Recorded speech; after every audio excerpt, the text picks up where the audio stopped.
guys, so I want to introduce you guys to a buddy of mine, Alex Jeffries. Oh, what do you know? Push-ups! We got to do one more round. I'm not Brian. Yes. Well, welcome guys. Alright, so I want to introduce you guys to my buddy Alex Jeffries.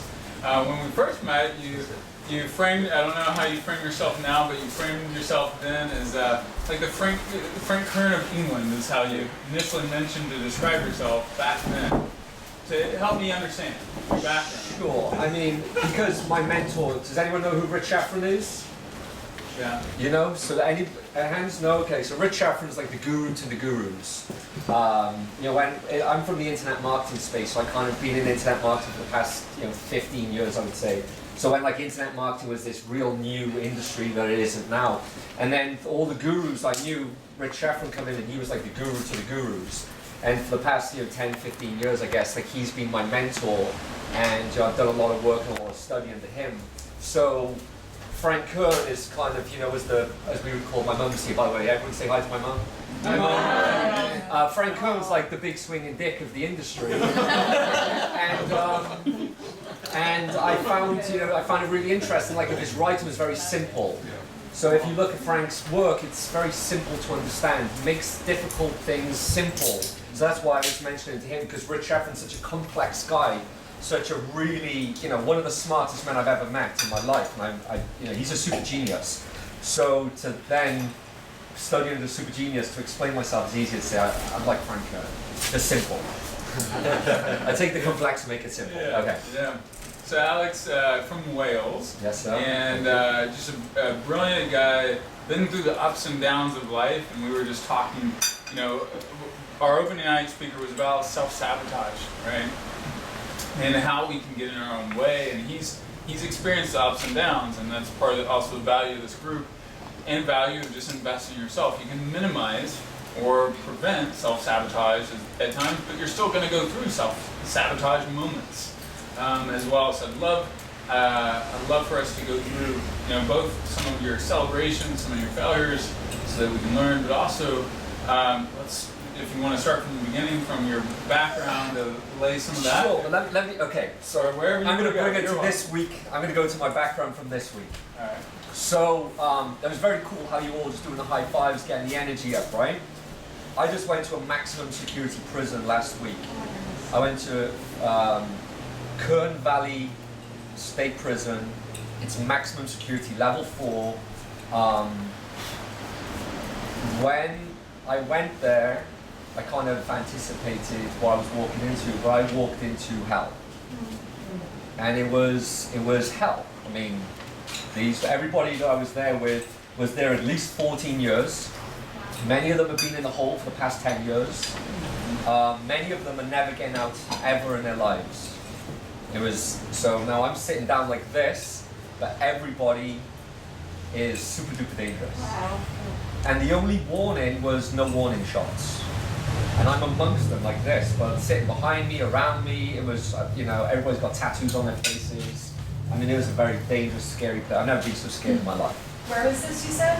Kern Valley, up past Los Angeles. Okay. So pretty much everybody I was speaking with was either a blood, a crip, skinhead from different gangs, and they'd left their gangs, they'd moved into a new unit where they were now trying to get parole and get out. And most of them are never going to get out, but if they start doing different exercises, different degrees, they may have a chance. So one guy, to put it into perspective, okay, here's the word for today, right? Perspective. That's the takeaway. I'm going to start off with a takeaway. You get perspective with me. When I said that Michael said to me to come up, Michael's my buddy, but I'm not here on a Saturday afternoon just to give a talk. I'm here to give you, something that's life-changing. And life-changing is thrown around so easily, the words, But when I leave, my aim is that at least one of your lives change forever. Hopefully all of you. But that's what I'm here for. So the word is perspective, that's the takeaway. Okay, now we've got the takeaway. Walking out of a maximum security prison will give you perspective. I went there selfishly because I was stressed. Basically, I'm in a mastermind. It's $25,000 mastermind. It's called Genius Network. Has anyone ever heard of it? It's Joe Polish's mastermind. And when I was there in the room, the cool thing about being in that mastermind is it allows me a safe place to express what I'm feeling. So I stood up in 2016 and said I was an alcoholic in the room. And I told people in that room that I'm an alcoholic because I felt safe to actually say that. And then from 2016, Joe Polish has been working with me on my recovery. So I'm now sober, but through the end of 2016 to now, there's been many relapses. So many, you're talking about, ups and downs in business. Well, now there's ups and downs in life as well we have, right? So there's a lot of, good times, bad times. So I'm stressed with business. I'm trying to grow this business. I launched a new business this year. We got it from $0 to $1 million in the first 6 months. When to go to $1 million in the next 90 days. Everything's laid out. I read data, I read numbers. I look at my numbers. Everything's looking good. Okay, let's get this business to the second million in 90 days. We take off and boom, boom, boom, boom, boom, boom, boom, boom, boom. Everything breaks. Like every fucking thing. Just like boom, boom, just everything. Man. So for the last 3 months, I've just been rebuilding the marketing department. It's obviously cause and effect. You fix one thing, something else doesn't work.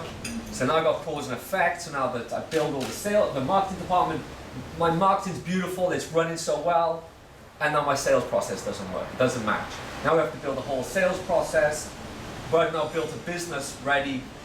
So obviously my business is very expensive, so I'm losing hundreds of thousands a month. Stress is the only word I can explain. So, to put it into perspective, I went to have my balls checked at the hospital, and the doctor ended up putting me on an ECG machine. Because I was so stressed, he was like, wait a minute, let me just check your heart button. So now at Genius Network, I'm saying this kind of stuff to my peers and all of these people, and there's a guy there, Steve Sims, and he says, listen, he took me to the Oscars before we went to the Oscars, and I've been to the Grammys and all the fun fucking shit. But he said, I'll tell you one thing, go into prison, puts things into perspective. I couldn't understand what he meant until I went there. So when I left there, I realized that we have this, freedom. It doesn't matter how stressed you are, it doesn't matter what's not going right, what's not going well. We can all make up this craziness in our brains. We've all got our own stresses and worries and that. It can actually go away. And basically, before we dive into my story, what I want to ask is a real honest questions. I think this is really important to each and every one of you. It's a very basic question. But do you know what your real reason why is? Put your hand up if you do. Okay, see the lack of this? Okay, everybody's fucked. Seriously. Give me 10 years and come and speak to me in 10 years' time. Okay? This is how serious this is. If we don't start with it, I know this because I'm fucked, okay? But I'm really finding it because otherwise, like everything's I hate the word grind. If any of you love Gary Vee, carry on loving him. I don't mind him, but the model that he's building, this grind, is not what we're meant to do. This whole new social media industry is not human beings are not programmed for this. Computers are taking over. The singularity has come in. It scares the fuck out of me. I don't like it. Yeah, I'm going next week. I don't know if you know who Ray Kurzweil is, but I'm going to be with Ray Kurzweil next week and Peter Diamandis and all of these geniuses, and the world's moving to this AI, and I don't like it. There's my mum with me here. I'm from the old school gangster world in the UK where you meet in a pub and you discuss stuff in the pub, and most of my friends from back home do not have these cell phones, they don't have smartphones, they don't have social media, they're criminals who meet in a pub, and on a Friday afternoon you go to the pub, and if somebody's not there, they've been arrested and they've gone to prison, you don't see them for several years. That's where I've come from. It still happens. However, even though I don't condone a lot of the stuff that happens there, I still like that world, the underground world, the old world, because it's going away. The old London gangster world. There's something about it that's just beautiful. But it's that world's going. It'll never be the same. The world's changed with the social media. So when I was in Genius Network, I shared that, and that's what I've come to. So the last several weeks, I've been thinking about why am I doing this? Why am I? Okay, so this is what I've done. I've surrendered. Okay, this is a cool one, man. I've surrendered. So when I'm the kind of guy you want in your corner, right? I'm the guy you want in your corner. Like you do. My whole philosophy for years has been this: I do not fuck with anybody, but don't fuck with me. That's it. It's very simple. I'm not going to fuck with you. There's these people out there trying to be the internet police, trying to look after the. I have no interest, right? People are going to think I have no interest. I'm staying in my lane. I'm changing lives, and that's what I'm doing. Just don't fuck with me. So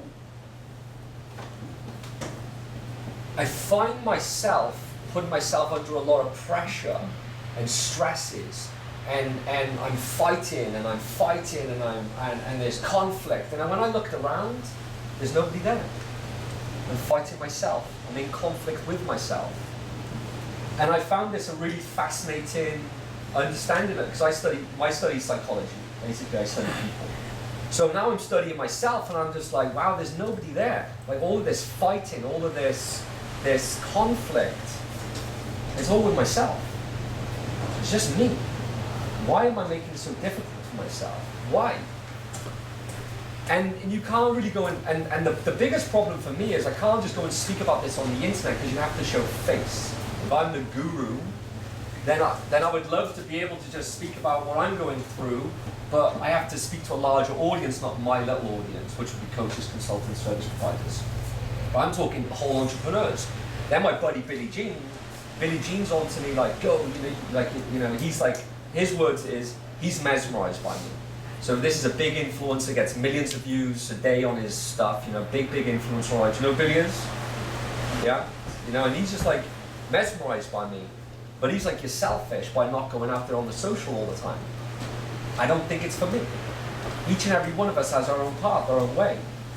I don't want to be some big influencer. I want to have influence, but I don't want to spend my time on the social all the time. So I need to find a way of leverage, and that's if anything, my name is Alex Leverage Jeffries. You want to leverage everything you can, and we can speak about that. I don't know how long we have, so I may stop speaking and let you ask. 3 or 4 hours. Okay. So, what do you think, Mum? So there's a lot of conflict. So what I've started to do recently is start to look at what am I doing? And I think my reasons why were wrong. I think I had the ladder of my success propped up against the wrong wall. I think that I was doing things for the wrong reasons, and I think that I've been building my life and my business off the wrong belief systems. And I've had to review all of my own belief systems, what I'm going through and what I'm doing and why. So if you don't know your reason why, we need to really look at it. And like I was saying, because I know I can, I've been chasing. Okay, and that's another thing. Chasing. I'm always chasing. And then I'm self-sabotaging. So my whole life was like this. Underdog psychosis, which means I'm an underdog. I like to fight my way up. I will fight my way up. I will keep going. And then when I get to the top, for some reason, I don't know why, self-sabotage, and find myself back down again. And this cycle was happening up and down for years. And what I noticed was that my self-worth was so low that my net worth would come down. So now this time, as I blew up my business this time, and not blowing it up in a good way, I mean blowing it up, fucked it up, which is fine, because again, I'm really happy it happened, because I wouldn't be where I am, how things play out, right? Life's this journey. But this time, as I fuck this business up, this time I say, well, if I self-sabotage this, because I went for it, I took risks, and it's fine, we're risk takers as entrepreneurs. If I didn't take the risk, I would have regret. That's the thing that scares me the most in life, is having regret, not going for it. But when I've looked at the situation I'm in now, it's not that my self-worth's low, my self-worth's really high. I can actually say I love myself. But my net worth's low, and that just needs to now catch itself up. And now I just need to realize, why am I doing it? Why am I doing it? Because this year I've made 7 figures and also invested 7 figures back into the business. But I could have gone a lot slower if I had my other reason why really structured, and I could have had, you know, and I've also put hundreds of thousands of my own money in the top of the 7 figures, so I'm kind of like, I'm damned, you know? But if I would have looked at my reason why, then I would have done things differently. And I think that what I've learned is that in recovery of being an alcoholic, what I've learned is that I have to put my recovery first over everything. And that's what people have told me. And then what I realized is I've always put myself last. I've always put everyone before me. So now I've got to look at being selfish.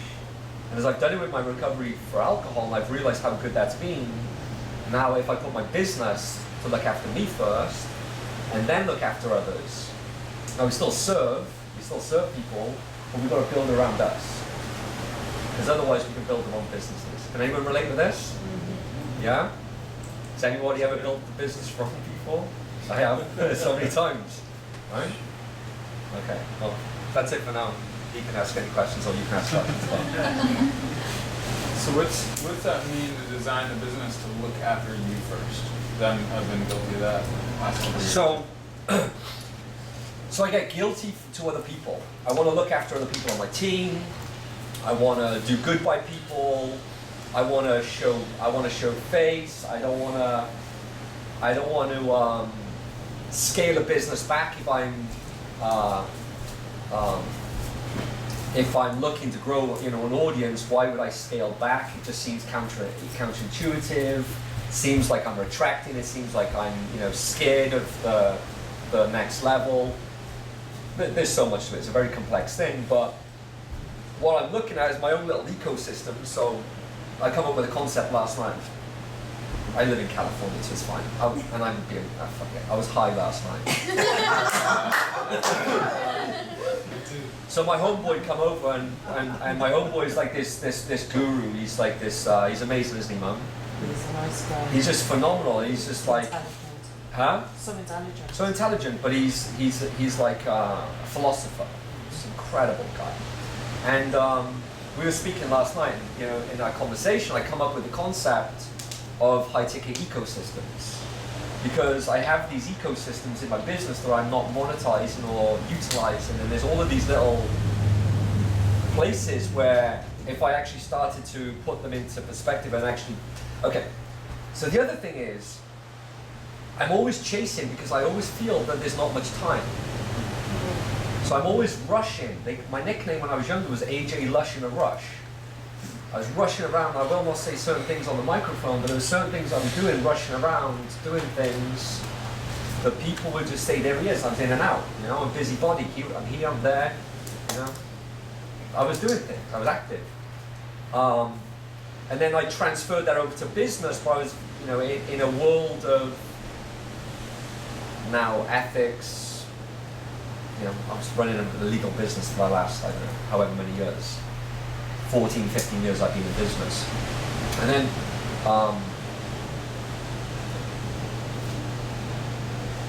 so with the high-ticket ecosystems, there's all of these little profit centers in your business that you can actually go into, and I've left them. And some of them I haven't gone into and extracted money out of them because I didn't feel it right to not have the other team members be able to have that money.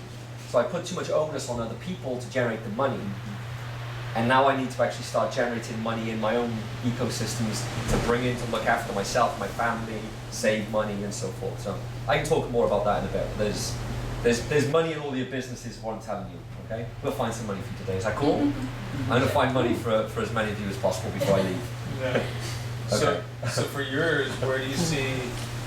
What was the shift of like where you see? All right, I've got a profit center right there. And then what's like your next, as an example, what's your next one that you want to tackle? Cool. Tackle that for us. So living here in California is expensive. When I first moved here, my personal expense just on a monthly was $30,000 a month, just my personal expense, and that's without spending. So now I spent. So we're talking just 50, 60 grand a month I would just be spending. Crazy. I kind of still spend about 20,000 a month now. So I've got it nicely down, but it's still 20,000 a month. So the first thing I was like, well, wait a minute, let me just set up some private clients So out of my clients I have, so I did a mastermind in my office. People come to my office. I had 10 people. I trained them. They were, I looked at who were the higher level people that would be easy to help. So the more somebody pays me, the less I want to work with them. The more somebody pays me, the less I need to work with them. It should be very simple things to get them results.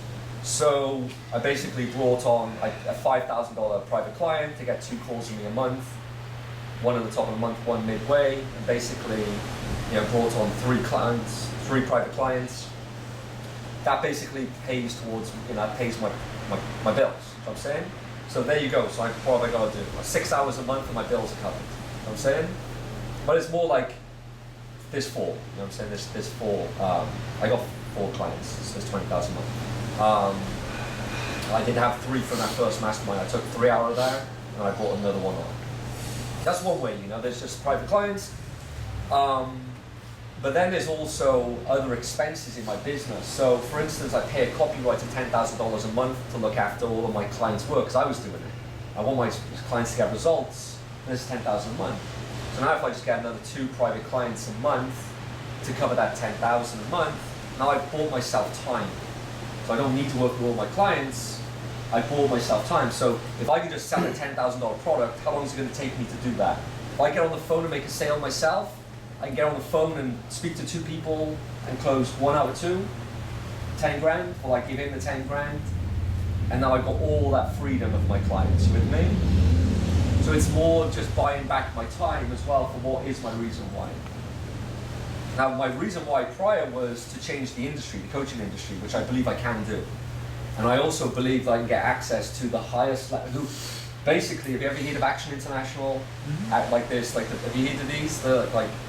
And then that kind of level of people who have access to all the coaches in the world, pretty much, Well, I can just go and knock on those doors and make that deal happen. So I'm looking at going and joint venturing with people who have the audience instead of buying. So I spend advertising about 50 grand a month on Facebook ads, let's just say that. But, and then last month I spent about 88,000 on ads, but I want to bring it to about 50. And then also, I'll come back to that if you want to write something down about how to. Sorry, that budget is to an assortment of businesses, or you're going after the high ticket. High ticket. And your acquisition can be, very high because of it's such a high ticket item. So, what do you have a number in your head of what's the max we pay for a customer acquisition? So, I mean, if you could put 50 cents in and get $1 out for every 50 cents, how many 50 cents would you put in? Forever. Okay. So it's, now we can play the optimizing game. Can we get 3 to 1, 4 to 1? And then then that's the game I was playing, but now I'm playing the game because, okay, now we're on a whole different conversation. He who can spend the most to acquire the lead wins. Okay? So if I can now compete everybody and get the marketplace, and now I own the marketplace, now I can do whatever I want in my ecosystem. I can sell them more stuff, basically. So I don't mind at this point if I can just, for instance, cover my own bills, my own living cost here in San Diego, cover my little operation, which could be $100,000 a month, let's say, right? Just to cover the running of the business. And then bring in enough leads and so forth to now start doing masterminds and so forth where I can save $50,000, $100,000 a month. And that's just keeping things simple. So I want to be $1 million a month, but that's how I blew the business up and put myself into depression, stress, and all the worries and anxiety and all this stuff. And why did I do it? My ego. Just ego. I have a massive ego. I did an emotional intelligence seminar. There was celebrities in there. There was all of these, big American football players. I had the biggest ego in the room, and everyone knew it. And they attacked me like fuck. Have you ever done Landmark or ESK or Ascension Leadership Academy? Yeah, I just got annihilated. So I'm trying to remove my ego, and that's kind of this shift as well. So in front of my mum, and I thought of this on the way up here because I'm stressed, but I'm coming out the maximum security prison puts things into perspective. Let me just be very clear, right? I was with a guy who was from San Diego. When I was speaking with him, he said to me, Alex, I have I will never get out. But I have 20 years to my parole, and I may get parole. So knowing that I can wait 20 years gives me hope today. I cried. 20 years. And this was this is not some movie, this is like, I'm in fucking maximum security prison. No warning shots. The only warning is no warning shots. These people are dangerous motherfuckers. When I left, I was like, okay, write this down, everybody. No complaints. Seriously, write it down, no complaints. Because if we think about this, right? Who was I with when I said this just now? This dude here, yeah? I said no complaints. He said, so everything's going great. As I said, no, but I will not complain. You know what I'm saying? Like, look at this, I can't complain. We just got to take things into perspective. It's good. It's fucking real. Right? Yeah, please. Jordan actually spoke out of prison, and I don't think it was like maximum security, like to that level, but there were people who have been there for 15 years and stuff, and our perspective was completely different. I went with him, and I was the only woman in there. They were completely respectful of me. They were so grateful that he had come, and they kind of told us, we don't ever have things like this to look forward to. Of course. Like this, like made our day. Thank you. Oh, of course. And they were so appreciative. Totally. When I walked in, so I won't take the whole story, just like a respect for the time, and I'd rather share things to impact you. But when we arrived, I didn't know what was going to happen. And boom! Drake starts pumping God's plan. So I walked in, they had a tunnel for us, and it was just essays on every side. And if you've ever seen the movie Training Day with Denzel Washington, where they drop them off down the road and they leave, and they're in that little cul-de-sac, like that's what it was like. I'm like, oh, what's up, essay? You know what I'm saying? Like, well, but they were very respectful and very thankful, but you have to take into consideration these are very dangerous people. Absolutely. And there was a lot of manipulation going on, and I got under the hood with a lot of them, but very scary. Yeah. Wow. That's great. Other questions for Alex? Yeah, please. What got you from where you were, you know, your lifestyle and growing up and all that, to where you are now? I know it's obviously a series of events, but... So, I got myself into trouble. So what's interesting is, so my mum's here with me, and I remember one time that I was at the top of the stairs in my mum's house, and my buddy's at the bottom of the stairs, and I nod to him, and he goes and does the dishes with my mum, okay? Really respectful, just like, you know, doing dishes with my mum. And then we leave, I get ready, I leave the house, and then he's got a big machete, and it totally changed. As soon as he left with my mum, big machete down his pants the whole time, and he goes, I'm just gonna go and wet them up. Basically, I'm just gonna go out there and there's trouble about to happen. And he was very serious. My best friend was a straight gangster. I watched him do the most crazy things you can imagine, just consistently, over and over again. Now he's doing 20 years in prison. Like, he's doing 20 years in prison. I had a little spell where, like, I could have gone to prison for a decade plus, you know, like I was on trial, they give me not guilty, right? Very nice to have the not guilty. Puts things into perspective. No complaints. Huh? No complaints. No complaints. But it's very difficult to... Okay, so I want to get to the place in my life where I give 0 fucks. That's the place I want to get to, but it's very difficult to get there. Like, I can not give a shit about a lot of things, but like 0 fucks is a place of like, I only think I can get there on my deathbed. You know what I'm saying? It's kind of like a place where like there's so much that we're hardwired to give a fuck. Do you get me? We care so much what other people care. I don't know, man. So I'm really working on this for myself. 0 fucks. But, you know, back then, I had an ultimatum from my wife: you can go to prison with all of your friends, or we can make a life together. So I had to really take stock on like the situation that I was in, and I found self-study. So I first of all found eBay, and as soon as I saw eBay, the auction house, I knew there was something there. As soon as I saw this auction house, I was like, oh my god, like, look at this place. Like, I can sell stuff all around the world. So then I went into, I built an import business bringing motorbikes from China. So I used to drive motorbikes every day of my life. Like, that was just my whole life, was driving motorbikes. And so I built an import business, but then I found self-study, and I was fascinated with self-study. Because so I'm a school dropout.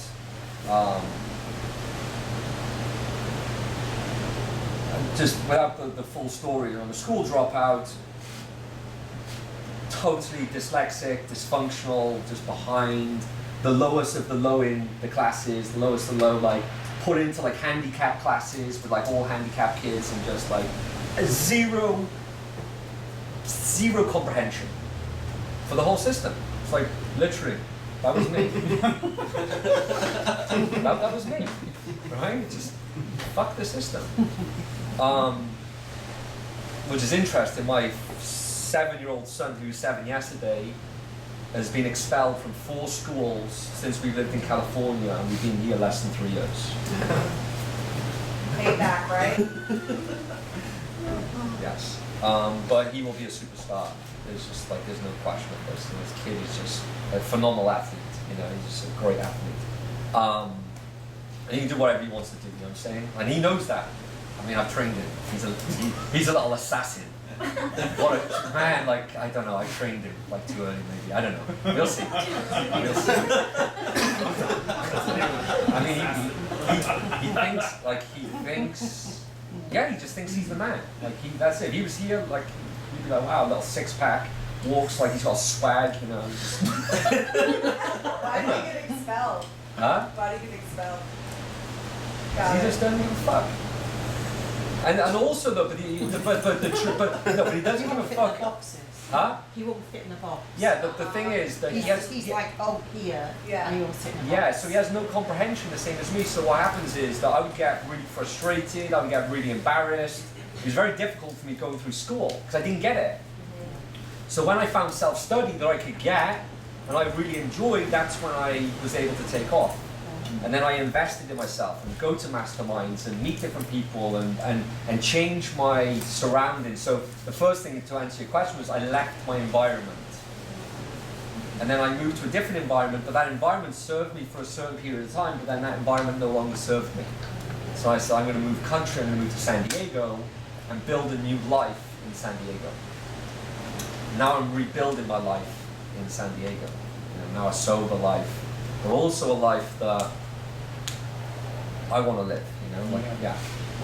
Tell us more about the life that you want to live and the life that you want to leave behind. Good question. The life I want to live is okay, so I worry. And if I'm not worried, I really worry.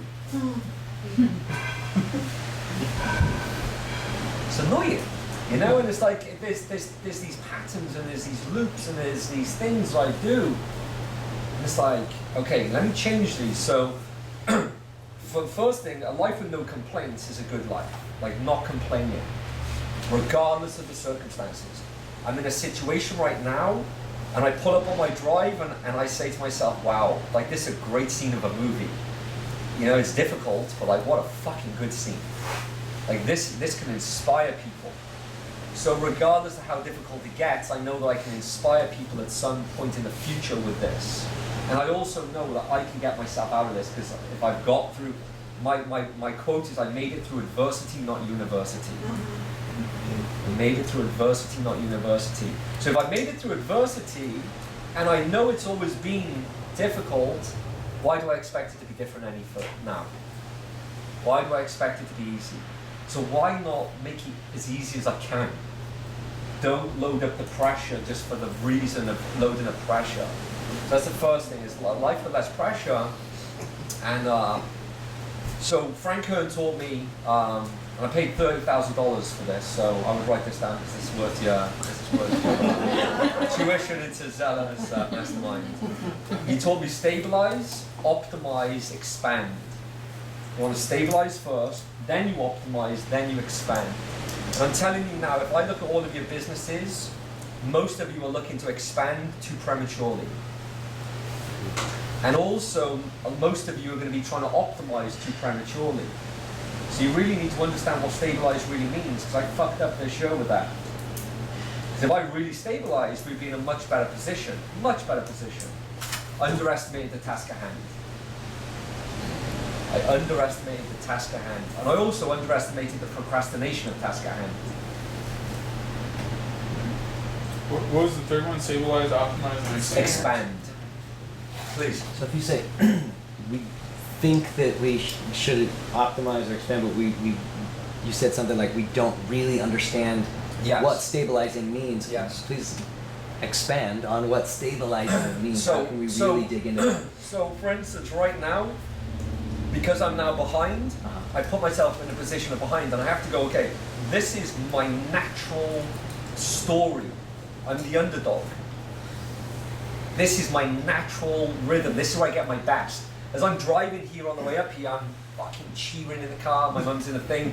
I'm fucking because I know that I'm now about to go in and do some amazing things in my business. I have to. This is where I come to life. You know, now I'm going to go and do that and make magic.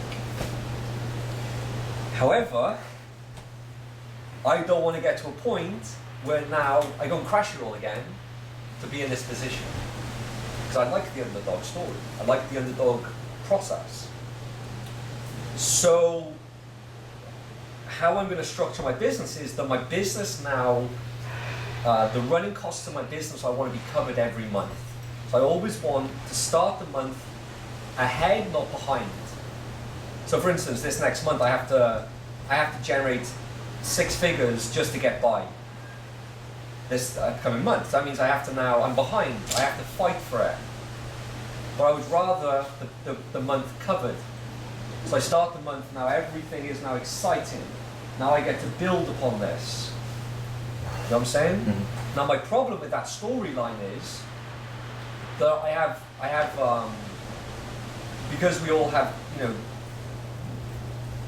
stories in our head, I don't want to not have to fight for it, because then if I don't have to fight for it, in my head is I'm going to get lazy, I'm just going to lay on the sofa and I'm going to prove everybody right from my backstory.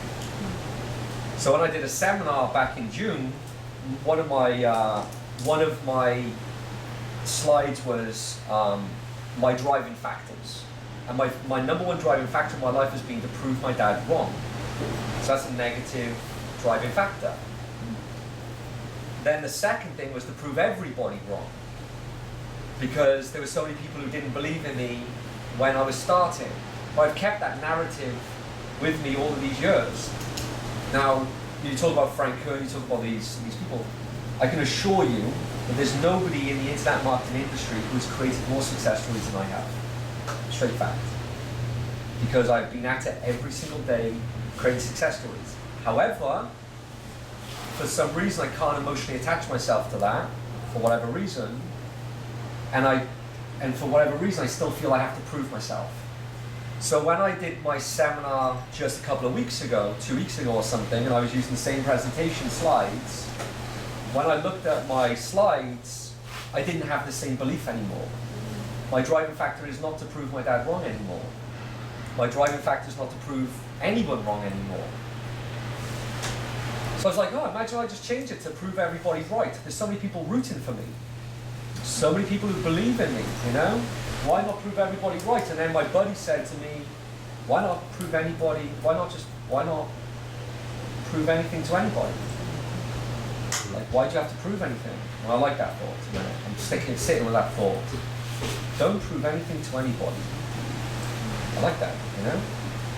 So I wanna, but I also know that if I have everything stabilized and I have a good plan and my high-ticket ecosystems and I have targets to hit and I'm enjoying what I do, then I won't lay on the sofa, because that's not kind of who I am anyway. But it's just the story in my mind. Does that answer your question? Cool. I love the idea of having the running cost of your business being covered by the business before the month begins. It's a really good Yes. measurable metric. Yeah, I think it's very important. Yeah. So that's the stabilization aspect of it. Yeah. Awesome. And because then the mental, because then you go into it like excited. As long as you plan, have a good plan. By the way, if you don't start your months already planned out, you're behind. You don't start the first month, let's plan this month out. Like if you're not starting the first of the month running with that plan, you're behind. And the same with the week. You know, if you haven't planned your week ahead, you know, if you're coming in on a Monday morning, you haven't planned your week, you're in trouble. You know, there's only a matter of time before trouble's knocking on your door. So I always plan next week, and then also I have a ritual: plan tomorrow, today, every day. I will not wake up. I will not go to bed unless I plan tomorrow. There's just no way that I'm gonna do that to myself. Wake up, because what happens is you can wake up in the morning, open your eyes, and then it's like reality comes in. Okay, I'm a human being. I'm in this, you know, this location. I'm in San Diego. Okay, what's going on around me? Oh, business all well. Woof, fear. And they can just cripple you. And just, you know, injects into you. And like that can happen to me on a Friday morning, but then on a Saturday morning, woof, human being, San Diego, weekend. And I can have release and happiness. So I know we inflict this on ourselves. So if I can plan tomorrow, today, every day, and I know that when I wake up, I can I've already planned it out and I can execute on it. The one thing though I've noticed is my thinking in the night and my thinking in the morning are very different. So I plan going to the gym in the morning, in the next morning, but then when I wake up in the morning, I'm like, oh fuck, going to the gym, man. I don't want to go to the gym. I want to be at the gym and stuff. I want to go back to bed. However, because I planned it and I'm accountable to a trainer, then I go to the gym, and as soon as I do my first stretch, what do I want to do? I want to be the hardest working man in the gym. And I get into that rhythm then, and I get into my day. So yeah, so if I don't do that, then my day's bad. Yeah, great words of wisdom. Other questions for Ali? Speaking of planning, usually we're working towards a goal, right? Yes. And you also asked a question, which is really important when you're like, who here knows why? You know, what's your purpose? Yes. You asked us that in the beginning. Someone once told me if you don't know where to start with your headstone. Start with your headstone. What it would say on Yes. the grave. Yes. Here lies Ali Ibrahimi, a man who, Yes. and then work your way backwards. I'm curious, what do you think about that? Have you thought about your headstone, or Yeah, what do I you think mean- about that concept? So the concept is reverse engineering. That's the concept. If you're going forward, trying to figure things out, you just go down a lot of rabbit holes. But if you start with the end in mind, you actually start to think about where do I want to end up, knowing that we end up on our deathbeds or we end up with a tombstone. See, mine, what I would say to people is, on mine would be unstoppable. You just don't stop. But I'm just trying to figure out now, like, you know, because again, I'm now exploring my own narratives and I'm just really, you know, trying to figure things out. So to answer your question, yes, you can't go forward from here and try and figure things out. You need something to reverse engineer from there. So, Does that play into your? I'm sorry, I really don't know much about what you've done. You said you've been accountable for most of the internet marketing. I mean, I would love to hear some of the things you're proud of. Honestly, I don't know. Yeah, that's fine, It's of the first course. time I've ever seen or heard of you. yeah, absolutely. If that's an appropriate question, I don't know, Mike. You lead. I was going to ask him like some of the keys to your success with helping build out other people and What's going to be most beneficial to everybody, you know, like let's just talk about that, you know, instead of me just like glorying in my, you know, I can sit here and sound amazing. Before we go down that I don't want to do that. I'd love to linger just a bit more on, Yeah, please. on where your ego has sabotaged your success and your story. I want you guys also to catch how his story and his identity, we've talked about identity, but also even how he's thinking about it, right? He's like, how can I buy time? We just talked about that yesterday. What he's got those shifts that we were talking about. So anyway, what in terms of how have you sabotaged your success with your ego, and then what are you reshifting besides making yourself first? Sabotage my success with my ego, first of all, is talking too much about my past and not sharing my vision with people, okay? I lived in my past for too long, okay, to answer it, which is interesting. That's why I was kind of like, hey, maybe I don't answer this question and waste all of your time basking in my glory.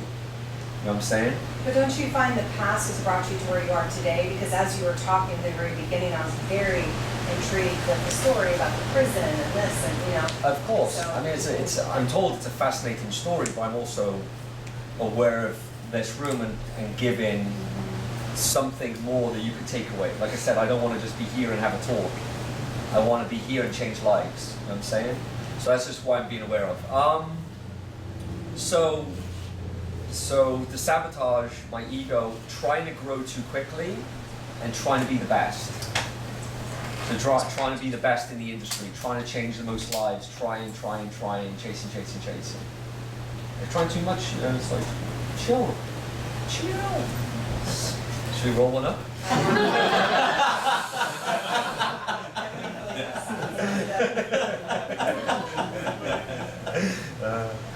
Okay, come on, please. What about if we want to pivot into like what are if you were to give like some action items and some keys to your success and how you've helped other people grow, and maybe you can share it through a case study, through an example. I think the first thing is actually caring, like being a caring human being. So what I watched I watched for a long time in the internet marketing industry, people making money and not caring. And they would make money, but then I also noticed that they didn't have the longevity. So I could have made millions of dollars in the internet marketing space that I passed up. Many times, many deals, many circles, many groups, where I was like, I don't like the thought of that, where that's short-sighted, and even though right now I may need the money, I'm actually going to pass it up for longevity. I wouldn't want to be burnt by that. So I think just caring and actually like following your compass. You know what I'm saying? Secondly, charging higher prices than you're charging right now. You know, charging more. Like that's just a great place to start, you know? But don't you find that scary though in the beginning, that you have to like deliver and make sure you're on point? So that's a really good point. Thank you for bringing that up. So that's I deal with this every day with people. You know, this topic. So if you take yourself out of the equation, because now this is all your need, this is all of us, you know, me, right? And you forget about us, and you think about them, and what they need, and serving them, and actually understanding value proposition. So understanding I work a lot with marriage counselors, and a marriage counselor will charge $150 an hour. And within 5 minutes, I can turn that marriage counselor into somebody who charges $150 an hour to charging $5,000 flat rate and having no time attached to the outcome. Because does somebody want to save their marriage and spend months, or do they want to do it fast? Fast. They want to do it fast. So you don't have to attach time to what you're selling, you have to sell an outcome. And if you can get somebody to see the outcome, then they buy into the outcome. So you don't need to charge hourly. Like charging hourly is like I charge $2,500 an hour, and I think it's too little. It's just because it's my time. You know, there's time going into it, there's time preparing for it, there's time leaving it. So it kind of isn't. You know, there's kind of maybe, you know, this you have to think about things. So charging more and removing time if you can. So you can do group settings. Look at this. He's doing a group here. You know, I like training groups of people. You know? And then when you have a group of people like this, selling them more stuff. They could do that. Yeah. Well, you know, and this is what I do. So to answer this, it's like when I have groups of people like this, I am going to sell them more stuff, because if I don't, I'm doing them a disservice. So basically, what I do is I look at what do these people need next. If I don't give it to them, then they miss out. So it's not coming from a place of like, oh, well, I can make more money from you. If I'm sitting here with you, I'm saying, listen, you're all going to give me money, okay? This is a given, right? Unless you want to miss out. Because here's what I can do for you. And now it's their battle with themselves. Are they stepping up to the plate or not? There's nothing to do with me. I just receive the checks. And you give me big checks. You know what I'm saying? But people appreciate that, because I'm not like I'm looking at what they need next. You know what I'm saying? And this I think is important. What in terms of some of the clients that you've shifted, would you like to share a few of those stories? Because I think those practical examples I think would be helpful. Like I like what you just shared. Those. Well, the first thing is understanding that, like, who your target market is, and we all basically have a mass market. I can help so many different people, but I'm just focused on coaches at the moment. It's just like really what I'm focused on, because I can get my message to those, build a business around those, and then replicate the business model into different niches. That was kind of, that's where I was going prior, but I went a bit too fast. So understanding that, then building a deliverable. So focusing on next, what is my deliverable? And not trying to complicate the deliverable, making it as simple as possible.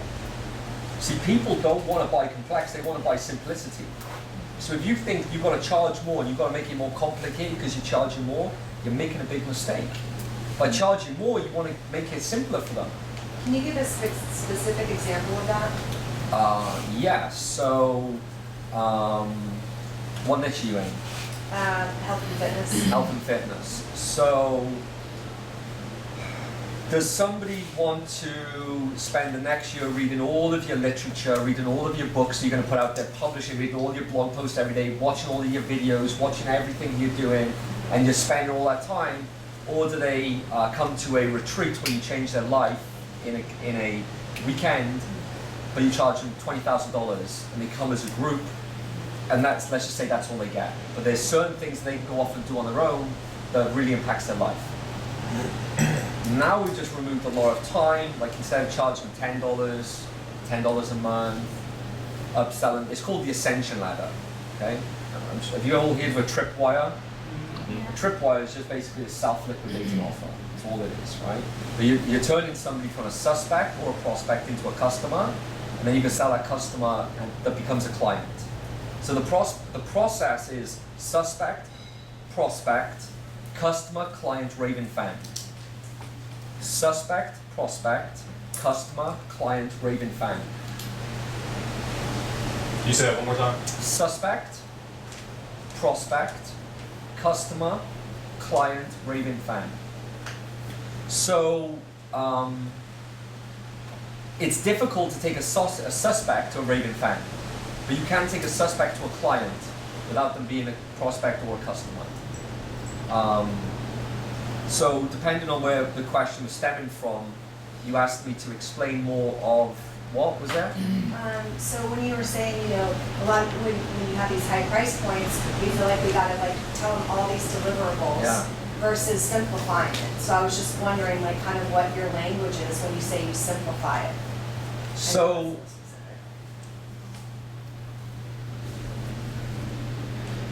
I put it down to energy. I don't teach it this way, but everybody has energy dispersed. So we call it dispersed energy. And what I look for is the path of least resistance. So you can call it the immediate objective map, an IO map. This comes from the theory of constraints. So an immediate objective map is what is the least amount that we can do to get the maximum outcome. You're gonna, okay, this is why the 10x, Grant Cardone's formula 10x, or also my mentor Dan Sullivan's formula is 10x. If you aim to make $1 million a month, let's just say you want to make $100,000 a month, okay? Well, $100,000 a month, to build up to that, you put so much onus on, or emphasis on all of the small things to get there, because that's the ultimate ideal. So you put so much into it. But if you aim to make $1 million a month, you kind of just bypass a lot of stuff. Makes total sense. Yeah, so you just simplify so much just by reaching. And that's what it really is. When you go to 10x, you can simplify so much. So what I do is I sell people on an ideal outcome. Let's say I'm launching a new coaching program or a new mastermind or anything. I have nothing built, nothing designed.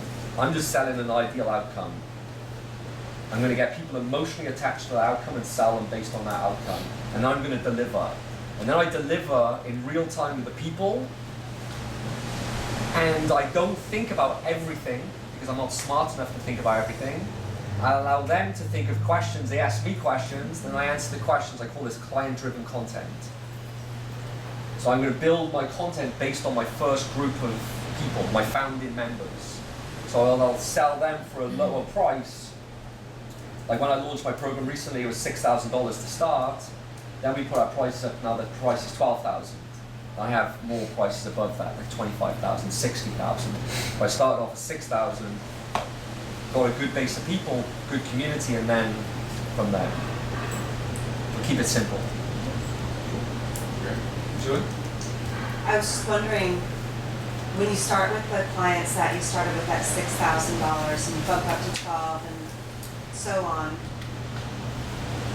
how does your authority level change, right? Like when you're speaking to your $6,000 a month client versus your $60,000 a month client, like are you getting that much better clients that are $60,000? It's not a month, it's like just 6,000 flat. Oh, that's right. Just Or 60,000, yeah, or 60,000 a year. I wouldn't take a random person. It's very, I want to train my people.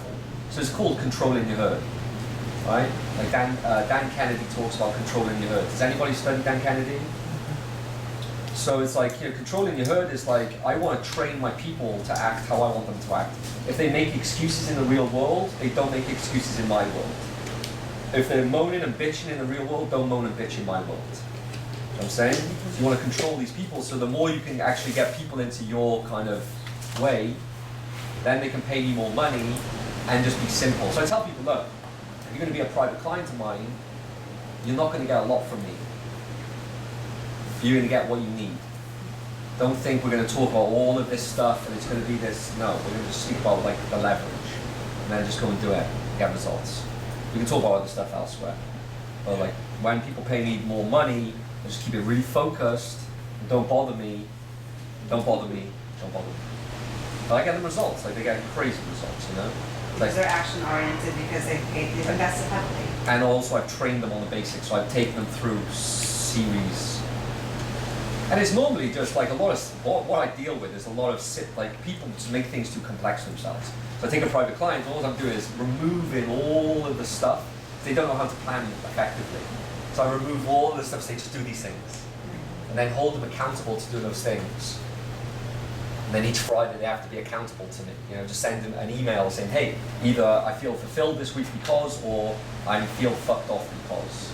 And I give people, okay, I sell awareness at that level. Because I'm allowing them to be aware. And I sell accountability, but I'm actually not holding them accountable. They're just emailing me thinking. It's just the basis of emailing me. Like, Does that make sense? Absolutely. Cool. Are there any patterns between these clients? You know, Yeah, they all self-sabotage. They're all scared. They all have fear. So I run these events, and in June there was 50 people in my room, and by day 2 we had to get 50 extra boxes of tissues because everyone was just crying their eyes out. So I do certain things in the room, and I go vulnerable first, and then I start having people open up, and I have a way of doing it. And the reason I'm able to do them on such a, and they're hugely profitable. These events are just crazy profitable.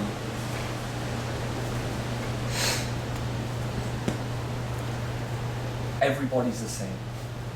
Everybody has these similar patterns. Self-sabotage, they worry, they have these fears of failure, fears of success, is really true. They care too much what other people think.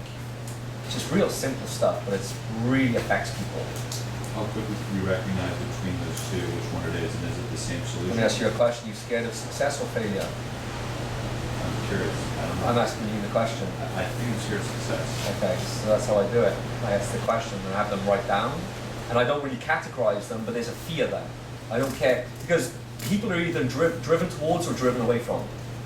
So I live in one of the richest neighborhoods in America, not because I want to live in one of the richest neighborhoods in America, because I don't want to be in poverty. I want to be as far away from poverty as possible. I'm driven away from, not driven towards. I want to drive Rolls Royce, but it's not like, I'm just because I can. You know what I'm saying? It's not because I want to like be amongst the, because I don't want to drive right first hand. So you're either driven away from or driven towards, but it doesn't matter with my training because like there's a shift, you know what I'm saying? So if you're scared of success or scared of failure, we're still gonna hit the fear head on. And then we need a shift to no longer be scared, to use it to your advantage. And that's creating emotional leverage within yourself and being anchored to the why, and that's where that part of it comes in? Or? Yeah, because like if we can use your fear as now the drive, you're dangerous. It's like, so you said you're scared of what? Success. Scared of success, okay. So what happens when you're scared of success?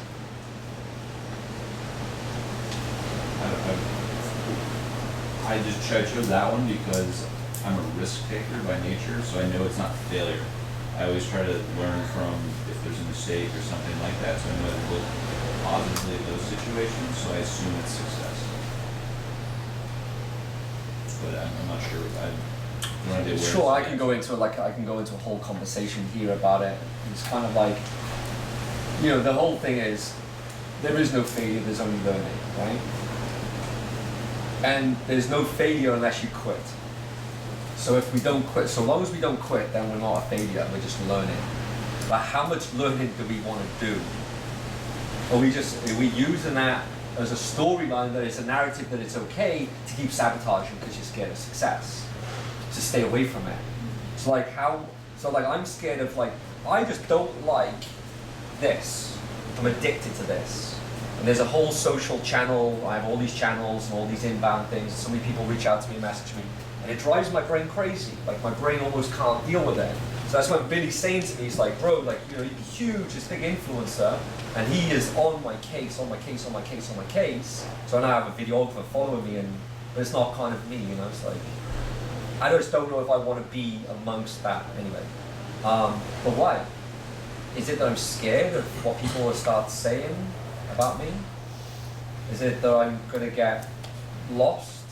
I don't know, I'm scared of success as well. Like you can just create your own safe haven. But to answer your question, you know, how do I do it? There's fear. Fear is driving all of us. So how do we just utilize that fear to drive us?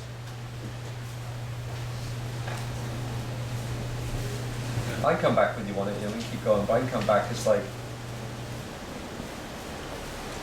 I use my feet. I'm sorry, other questions for Alex too? Yes, Brent. You mentioned this grind and this hustle, kind of anti-Gary Vee stuff. And that's a lot of what I'm getting into now. What's the balance between performance and then not getting caught in that? I guess what's the metric now for what success looks like? Yeah, and I mean, so for me it's like, as I was going to say earlier, I think my reason why now is to have a deep, meaningful connection with my wife and kids. Because for some reason, whenever I do that, I feel guilty of whatever the business is needing of me. And there's always a guilt with it, you know? There's always this association of guilt, there's trauma, so now I'm sober, I have a lot of feelings in my body. And I'm noticing these feelings. So I used to numb out the feelings, but now those feelings are there.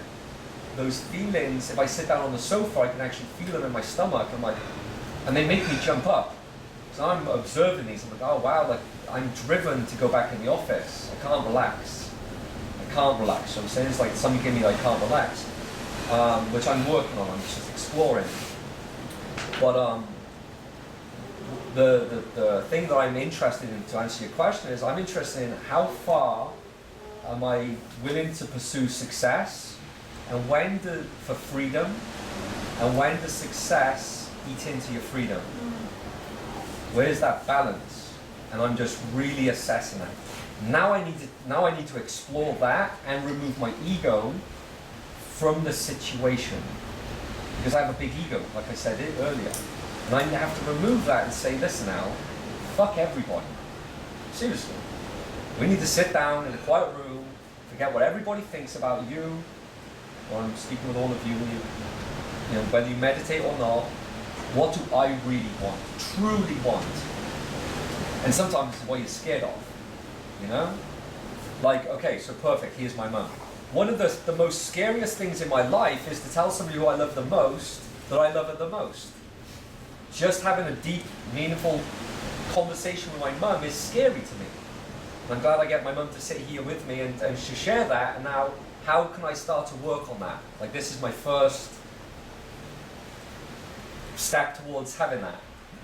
Because it's such a simple thing, but it's such a difficult thing. I went into the prison and there's this guy covered in tattoos sitting next to me. Like, I'm telling you guys, if you were in there, you'd be scared shitless. And the guy says to me, "You scared?" And I looked and I said, "No." He goes, "I am."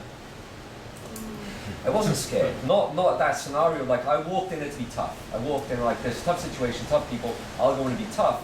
But as soon as I saw them letting their guards down, I let my guards down, started looking around like, holy fuck, this is really scary, you know? The ego, I let the ego go. So coming back to it, if my reason why is that now I'm starting to explore how far am I willing to take the success before it takes over what I really wanted and what I really want. And that's why I said I think my ladder of success was propped up against the wrong wall. I think I've been working off wrong belief systems. And now I've sobered up, I can actually start to be aware of them and take stock on them, and it takes work to acknowledge them. So let me share this, because I think this is a great lesson for everybody. So if you plan next week, and next week you should only have 3 most important tasks on your to-do list. 3 or less. These are things that are going to take your business forward. Then you can have all the secondary tasks, all the stuff on there. You have all your ongoing tasks. And then you can have, as the week goes on, you can have all your urgent things arising. If you just focus on doing the important things first, what's going to happen is, I promise you, you're going to procrastinate. Okay? Now, as you start to procrastinate, you need to be aware of why.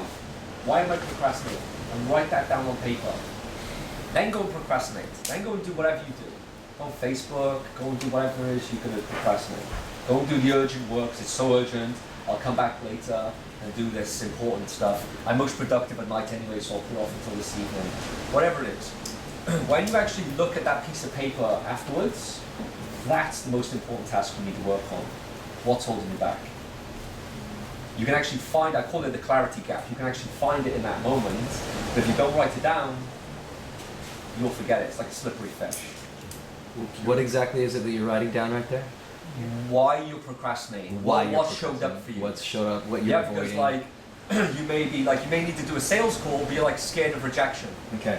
But you won't acknowledge that, you won't say that to people. It's not going to come up. But if you don't write that down, then you're not going to be truthful with yourself afterwards. Because you're not in that moment, which I call the clarity gap. Now, so this is a concept that I have, and I don't know how true it is, but I believe it. That I know if I jump in the air, gravity pulls me to the ground. I believe that there's that kind of force of nature around us called resistance. And that force, like, stops us. For instance, there's material stuff, there's walls. I can't just walk through there and be next door. There's resistance. If I ask you to go and get me $1 million, which I would like you to give to me, there's going to be resistance for you to go and collect that $1 million and bring it to me. You know what I'm saying? Like, at what point in the world is that resistance? You hit it. Now, you may hit it and you may get around it. So knowing that there's this resistance in the world, when we have this clarity, to answer this question, when we have this clarity, we write that down, and that's our real main task, is to work on beating up. We're told the obstacle is the way. So whatever that is, if you're scared of rejection, face Awesome. rejection. Yeah. Thank you. Thank you. My pleasure.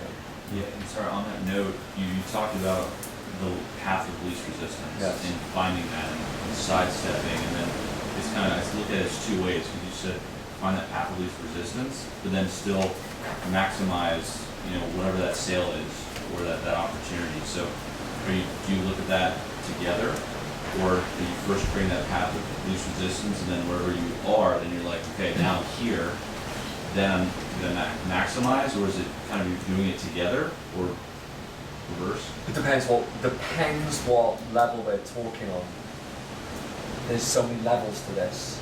So when I launched my coaching program, the aim was the path of least resistance would be that I get clients' results, and here's the steps I would need to take somebody through to get the results. So a lot of, say, my clients make things so complex for themselves, and they make so busy, and they listen to so many different people. I'm just giving them the path of least resistance, where they don't disperse their energy. Okay, that's one level. But then we can go higher, like, because I was talking about like ecosystems, like high-ticket ecosystems. But now I have like, okay, if I wanted to make $1 million a month, right? Which I don't know if that's still I'm still exploring stuff. But how much would I need to risk each month to get to $1 million a month, and for what? So now can I get, and now what do I really want? Removing my ego, removing stature, removing like, you know, the people coming up to me and removing all of that. Could I get that without getting to $1 million a month, without putting up so much risk, without putting up so much time, without putting up so much wasted time, without missing out, without, you know, can I just get to the same result quicker and easier and have more fun? That would be a path of least resistance as well. So I'm just always looking at what that is. And again, you can look at it as the IO map, the immediate objectives map. Yeah. I love it. I know you've got so much other wisdom. I'm curious. Is this good stuff? Yeah. Yeah. Yeah, definitely. I got 2.5 pages of notes. Okay. I think that's all. Is it good, Mom? I hate that. All I'm gonna say. My son. Yeah, my children. Is your 7-year-old? No, Blake's my 7-year-old. Cameron's my, that's my mum. That's my son. That's my wife. And that's my son. What's fulfillment look like for you now? Great question. Such a good question. So, oh man.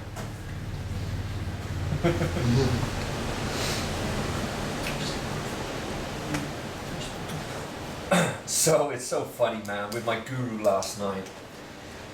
And so I have to like be aware of myself, my thinking, you know, I'm just so my psychologist is Dr. George Pratt, and he's a psychologist that's some of the most famous people, you know, everyone would hear the clientele that he has. Highly recommend going to see him. Totally recommend this guy. In our conversation, I find our conversations fascinating because, like, so he hangs out with Tony Robbins, been speaking on Tony Robbins stages for a long time. Tony speaks with him on the Larry King show, you know, just, you know, amongst it. Our conversations are so fascinating because he just always like just looks at me like this, you know. Just, I've said very little of my backstory that she asked me to share, but we can talk about it another time. And I was saying, you know, how happy I am when I'm financially secure. Just like how much more happy I am in life when I'm financially secure. So I have to now question, have I sabotaged myself recently to now be in a financial situation? Because I'm also happy when I'm the underdog. I told you I have underdog psychosis. So what's fulfillment? Fulfillment is making a decision on what I really want and sticking to it, and not sabotaging it. So I really think that, you know, rekindling my relationship with my wife, with my kids, like, you know, enjoying my time outside of work and not being so driven with work would be fulfilling. What about one thing I want to test this out on you? Yes, one sir. thing we've been talking about is you have an energetic home. You have patterns. Yes. And so part of the unconscious pattern that maybe you're drawn to is the ups and downs, because now you feel alive. I've got this obstacle. I got to rise up. I got to find myself. Yep. And that's what has to happen to shift for you to shift that energetic home. So last night I wrote down that I don't want to use up this energy in this way anymore. I don't want to do it anymore. And it's really interesting, you know, so I'm trying to looking to shift in my energy. And just like, I think my energy before was very frantic. You know, I can go and do it, and we can go, but like, chill, relax. Like, let's just, you know, make a good plan. So, the question was? What would need to happen? And really, it's a twofold question. What do you want the new home to be? What do you want it to look like? And I know you're still fleshing it out, but if you happen to know, what might it be? I just think if I can, I want to build a business where there's no stress, no pressure. And I know it sounds like, you know, but like, I can have a business where it's really profitable without all the ups and downs, without all the uncertainties, without all the stress and pressure. I'm just looking at now removing all of that negative energy, frantic energy, and just having something where, please. Finish your sentence. No, I was please. just It's fine. I was genuinely like, do you feel that you perhaps assisted energetically in creating all the ups and downs because 100%. it supported your identity as the underdog? Is that Yes. that's interesting. Yeah, and I think it was self-worth as well. Yeah. Because I have imposter syndrome, which is basically, you know, you feel like a fraud. So like when people say to me you're a genius, I find it very hard to even comprehend that because of when I was told all my life that you're stupid. So to be told you're stupid, kept back in school, moved school, stupid, leave school nothing, you'd be good for nothing, good for nothing, good for nothing, good for nothing. You're a genius, doesn't make sense. You know what I'm saying? It just something doesn't work there. You changed my life. Well, I couldn't emotionally connect to that. For two reasons. Number one, I was told to be very successful, you have to emotionally disengage with your clients. That's what I was taught. And I still believe that because they'll bring you every motherfucking excuse and story. And they will try and emotionally manipulate you. And if you allow it, then you're fucked. So there's very strict rules and boundaries. You know, if you start working with me, there's no refund policy. And from that moment, you give me any excuse you want, and there's no money back. And people will try and pull every emotional thing with it. And then they'll tell you you've got bad morals and bad, you know, they'll throw it all at you. So I believe in that you have to emotionally disconnect because they will try and emotionally manipulate you.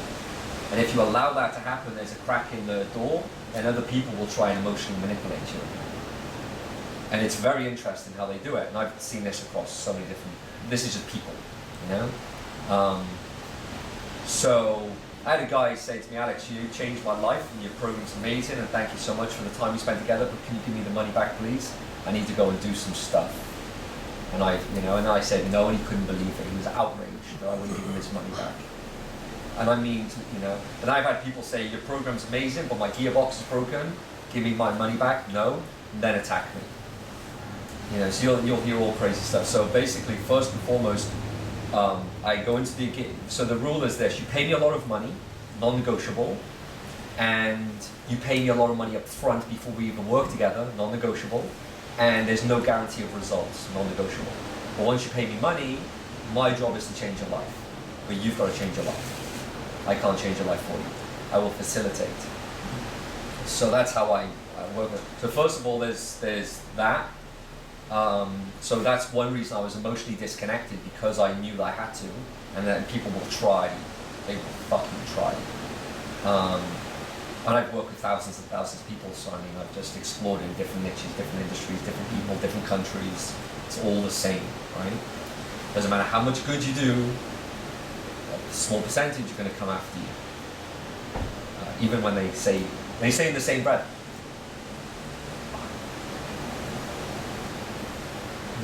they'll say in the same breath, you know, thank you so much, you've changed my life, you're amazing, but please give my money back.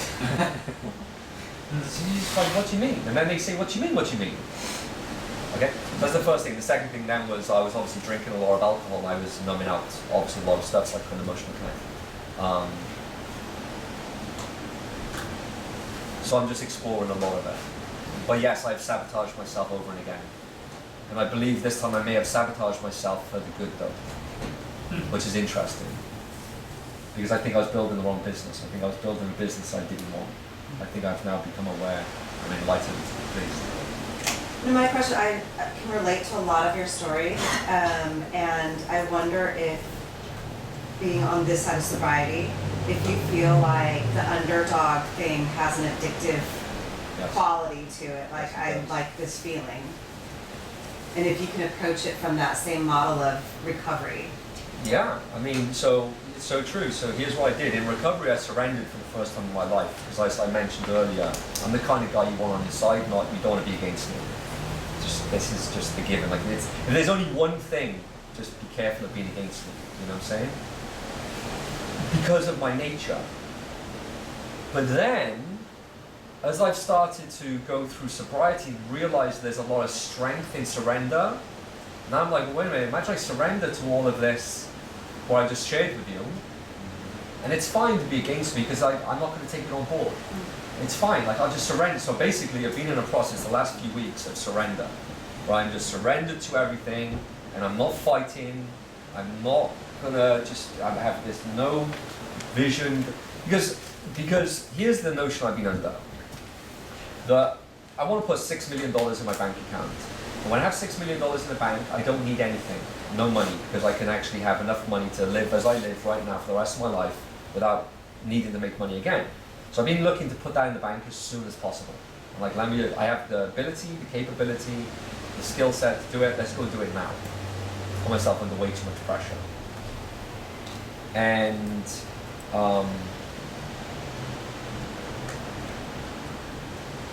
somebody who I'm working with, who's been observing me, said to me, Alex, you've said this to me, that when I have all this, because I was on the belief of, if I have all of this money in the account, then I need nothing. Imagine how I can serve if I need nothing. Imagine every single scenario, situation I'm in, that there's no need for me apart from to serve and give. I like that idea. But then this person said, and I don't think that's true. I think you would still find something of need, with human nature. So I'm like, interesting. Then my buddy, who has millions in the bank, who's set for the rest of his life, he said to me, Alex, I was on vacation the other day and I wasn't happy. And he said, and it wasn't that me and my wife and kids were not happy or content, but I was still chasing.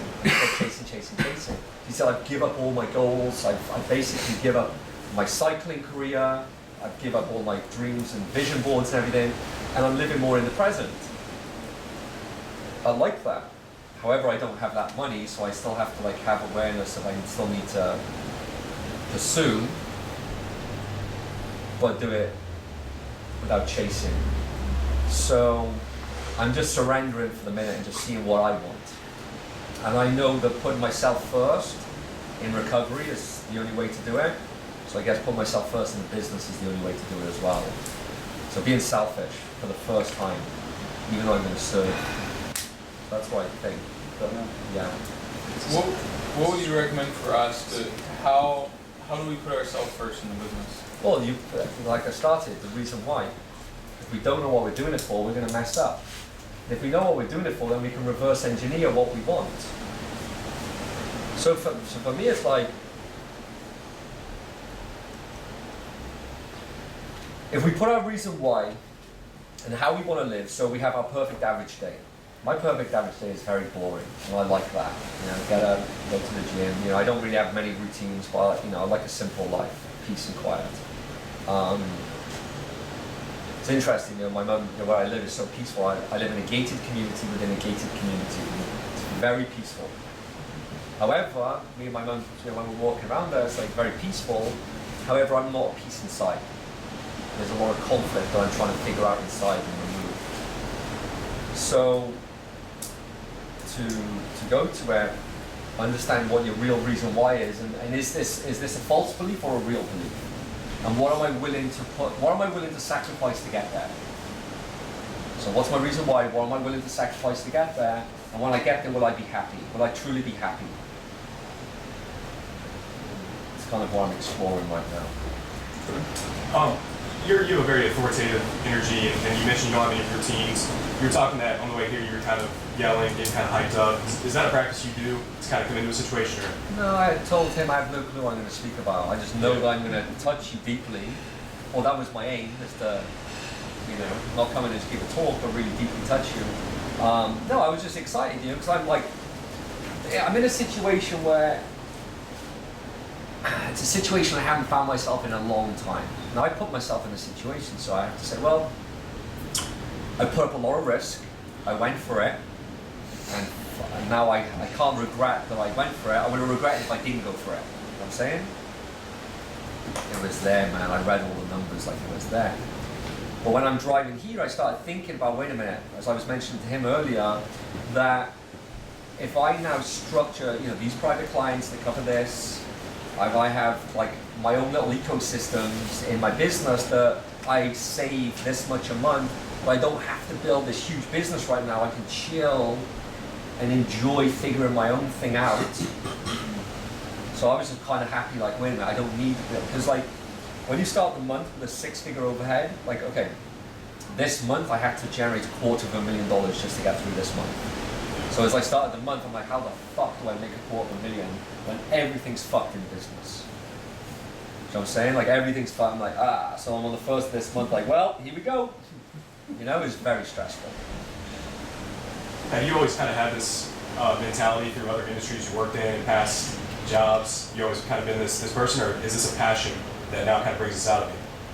What do you think? Yeah, it's probably easy. I mean, there's certain things, I'm definitely street smart, so I come from the streets, so I'm street smart, so that's where it comes from, you know, like I understand people, like people are easy to me, you know what I'm saying? I can break people down very quickly. So when I'm in the prison, I've got an essay in front of me, covered in tattoos, and I'm staring him in the eyes because we have to do these exercises with them, and like it's like 4 minutes. So basically, if anybody done landmark or ESK or anything like that, then you know like rackets and all this kind of stuff. There's things where you have to stare in people's eyes. Well, that's an empathy exercise. So basically what they were trying to do with us was to give empathy to these people so we could actually have good conversation. I'm just staring at this motherfucker's eyes and he can't stare at me. And this guy is scared shitless of it, you know? I'm not scared of it, I'm saying. So when I was in there, it wasn't that I was scared of I was in hell. That's what I'm scared of. This environment was they don't get out. This was real. Those doors locked and you don't get out. And I'm like, whoa. But I'm also looking to remove that narrative. You know what I'm saying? Because I've also sat down with, I don't know if my mum's met, I'm not going to, because I'm here, but I don't know if my mum's been around, but like, I've sat down with the most dangerous people, the most dangerous in America. And I don't know if my mum's, maybe, but my wife and kids have. Way beyond what I'm talking about where I've just been in this place. I've sat down with them, they give me respect. Like I have respect at that level, I'm talking the highest level. I've sat down, so like, for some reason I can do that, I don't know why. But I'm looking to remove that narrative from my life. And that's a narrative of like being tough and like having, like, I command respect. And it's very evident, you walk around with me, you speak with me, you're gonna know that. I want to remove that though. You know what I'm saying? Like I'm definitely a caring person, I always have been.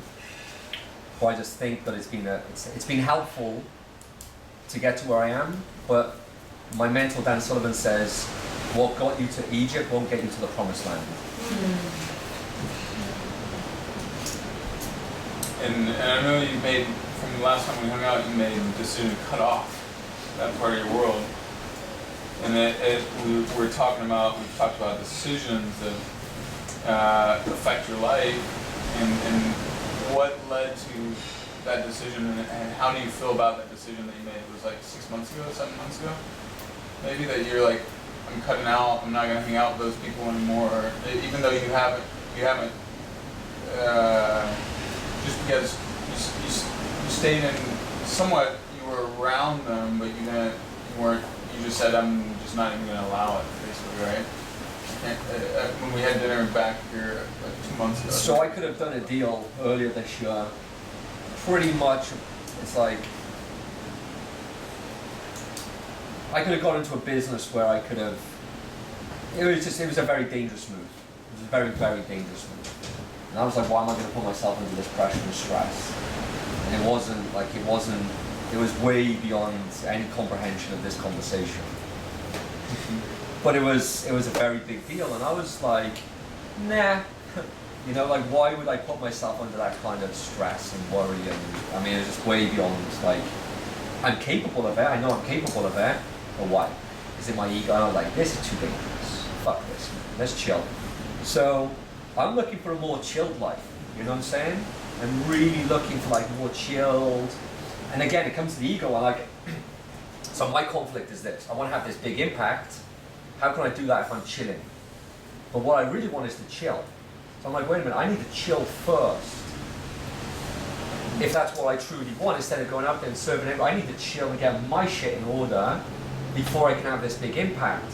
So instead of chasing this big impact, just stop everything, surrender. Now just be me, and now do I attract this?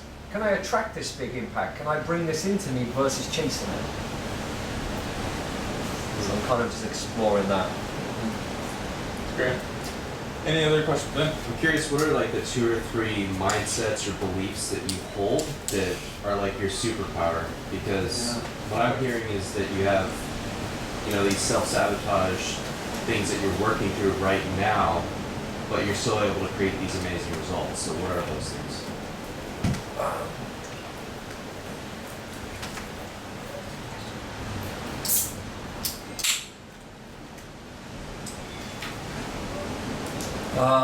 So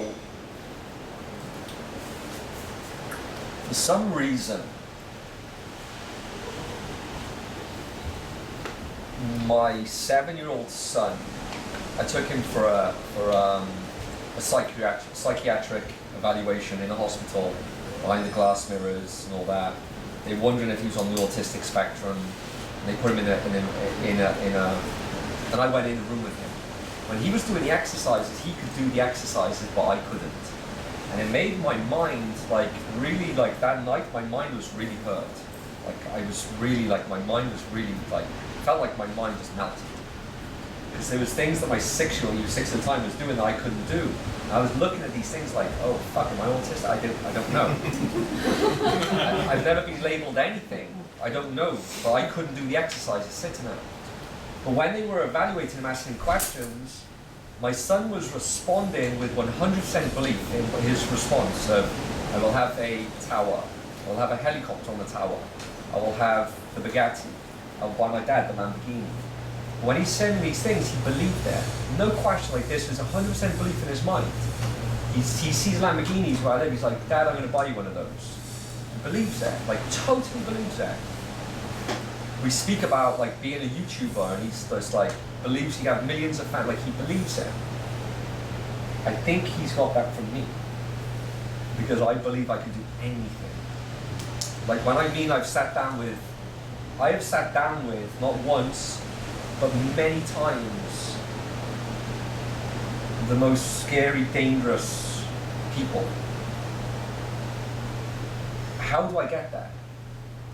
And have respect, where the plate's pushed until my meal arrives and is brought in. Like, so there's some belief that I have that I can do anything in this world. However, that belief, I think, also does me a disservice. I'm always chasing. And I'm going, How does that coexist with low self-worth, which is something you brought up? because there's 2 narratives. There's the past and the future. So like my story can play 2 parts. Like, you know, you can play the victim, which I didn't realize I was the victim until I did an emotional intelligence seminar. I'm like, oh, I'm the victim. Which one? Ascension Leadership Academy. You I'm know doing that right now. You going through it, or you gonna do it? No, What I'm level? in it right now. What level? 3. You're on 3, you? Yeah. Okay, I quit too. Who are you doing with? Here with Phil. I'm actually a senior. I did it 2 years ago. So I'm on staff. What were you? What one? Oh, what stretch? Ask you what? Yeah. Oh, no, I did it in Los Angeles at MIT. Okay, cool. Okay. Huh? Ballerina. Yeah, I realized I was a victim. I couldn't believe it. It was mind-blowing to realize I played victim. I just would never have imagined it. Like, me? Victim? No. yeah. Fuck. That's something to think about, you know. So there's different narratives to the same story, you know. Like I said, at night I can be one way, the morning the next way. It's just so like, I don't know. I'm exploring it, you know. But I don't have all the answers. I'm still exploring it. So I just think my confidence carries me a long way. My belief carries me a long way. But then, like, if I'm lost, I've been lost in my way. I've been lost in my way. Lost soul. So I'm just like finding myself, you know? Yeah. It's fun. Really? I'm curious what do you love about Alex? So what is he? What part of him really like lights you up? You know, you Mike has the ability to see the beauty, I think, in a lot, and I'm curious. Yeah. Like, I'd love to hear like what how he really inspires you, or his Yeah. gift or his talent. I see the goodness in him. You know, I think since we first met 3-4 years ago, I see the brilliance. I see the, you know, to be frank, I don't see. I mean, I know that internally in how you make decisions around your business, there's ego, but hanging out with you, I don't feel the ego. Right? Like, I mean, you know, humility is not thinking less of yourself; it's thinking of yourself less. And I don't. So I actually love the times we've hung out. I'm like, dude, this guy's a joy, and he helps me think bolder, thinks bigger, things, and yeah, I think, and I see who he can become and who he already is, but also who he's becoming as well. And so it's like a joy to be around other people that are just same as each of you guys. It's a joy to see the transformation. I think you're really real, you know, and you go for it in life, but you'll get back up and kick butt, and you're making a difference too. Yeah, thank you. Yeah. And the love. I see the love that's in your heart as well. Yeah, that's in that completely. Oh, sorry, you can finish. No, please. No. So I'm curious, you obviously work with a lot of high-ticket clients. Your sales process, I'm curious of what's your kind of philosophy and how you approach that? Man, okay, we need more than 3 hours. So I can sign up for my classes. So in sales, you know, when it comes to selling, you don't want to sell people. They must buy. People must discover your program, product, service, not you tell them. So how I'm really good at sales is, or how to be good at sales is to be inquisitive. You want to be interested in them, and you become interesting. So does anybody want the truth about sales? Yeah. Like the real truth? So the truth about sales is that it's manipulation, and people hate that word. And if you hate that word, find another word to represent that word. But you must manipulate people for the good. If I believe I can help you, and I don't help you, then I've done you a disservice. So I should have manipulated you better to get you the outcome. For instance, a girl about a year ago, she was crying her eyes out giving me a credit card, snot dribbling down her mouth. I'm talking like crying, just like it was hysterics. And I'm just like relentless after the credit card. I could have let it go, but I mean, I really took it to a place where I put her into a corner. I play chess with people, and I got into checkmate, and she'd give me a credit card, but like dribbling snot. She'd come to my seminar in June of this year, so about 8 months later, I made an offer on stage, and she threw her credit card to me on stage. So as I had the audience, she actually threw the credit card. And I found it fascinating in a space of like 9 months, how you can take somebody from that to that. And now she's paying me, you know, further. So, you know, she'll mostly end up paying me, let's say $80,000 by the end of this year.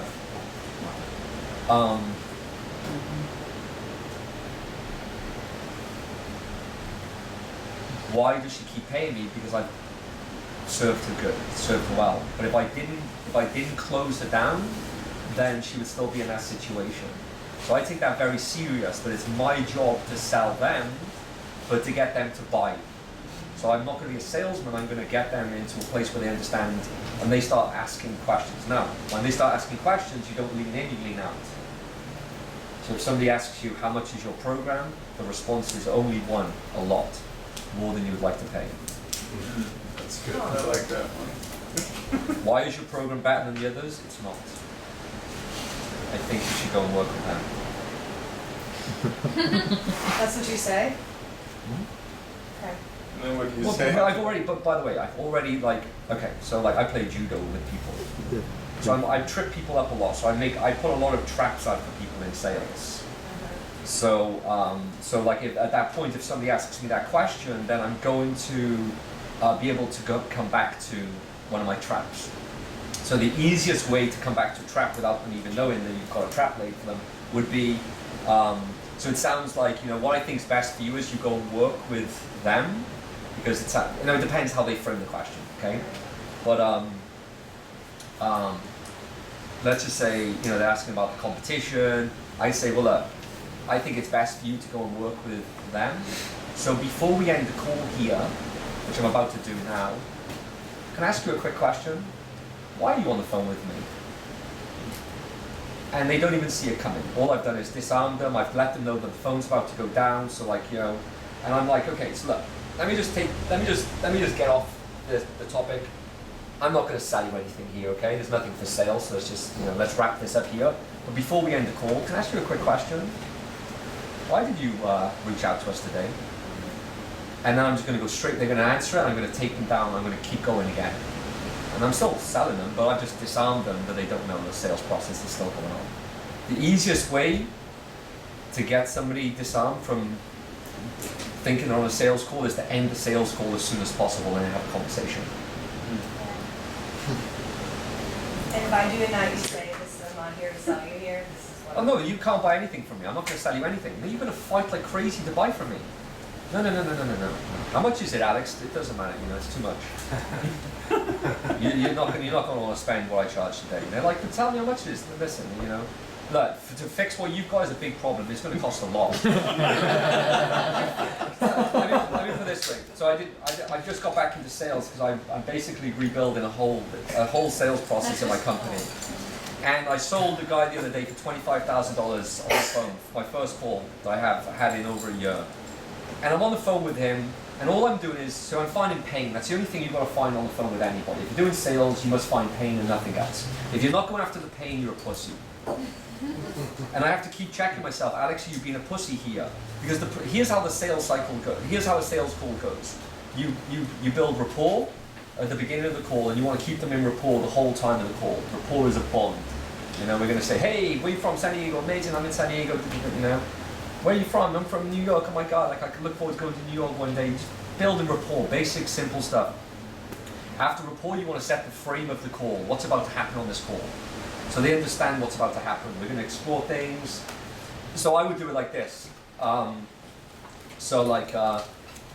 look, what we'll do is we'll have a conversation here, and based on this conversation, if I believe that I can help you, I'll talk about helping you, and if we believe there's a fit, we can do business. But more than likely, there isn't going to be a fit, and more than likely, I have nothing to offer you.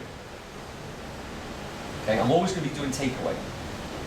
So then, based on that, so we got the rapport, we got the frame. Now we're going after pain, and I will not move until I have so much pain. And I can sit down with you right now and we can start role playing, and even in role play I can make you cry. So that's where I want you to be, in a place of crying with me. I want that much emotional attachment to it.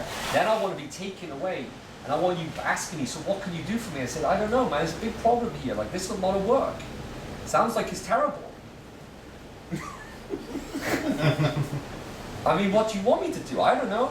Like, can you help me? I don't know. I mean, I help a lot of people in this scenario, but like, I don't know about you.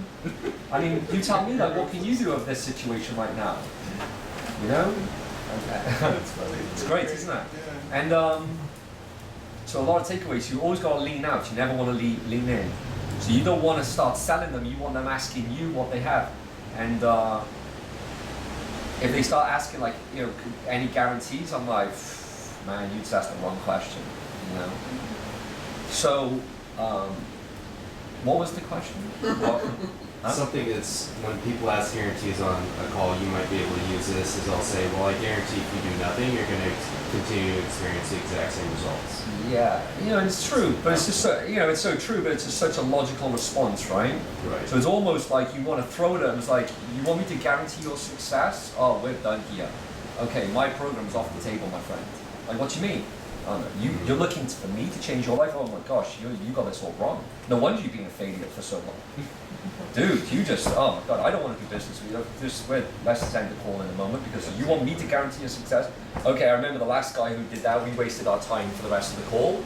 So if you want somebody else to guarantee your success, then I guess you're going to have to continue the way you're going because you're looking for somebody else to make you successful. And you just missed it. You're the only person who can make you a success. So before we end this call, can I ask you a question? Why did you reach out to help for me today? They start going into it again. I'm like, well, I do that for a lot of people, but it doesn't sound like it can work for you. Because you want me to do all the work. No, you've got to do all the work.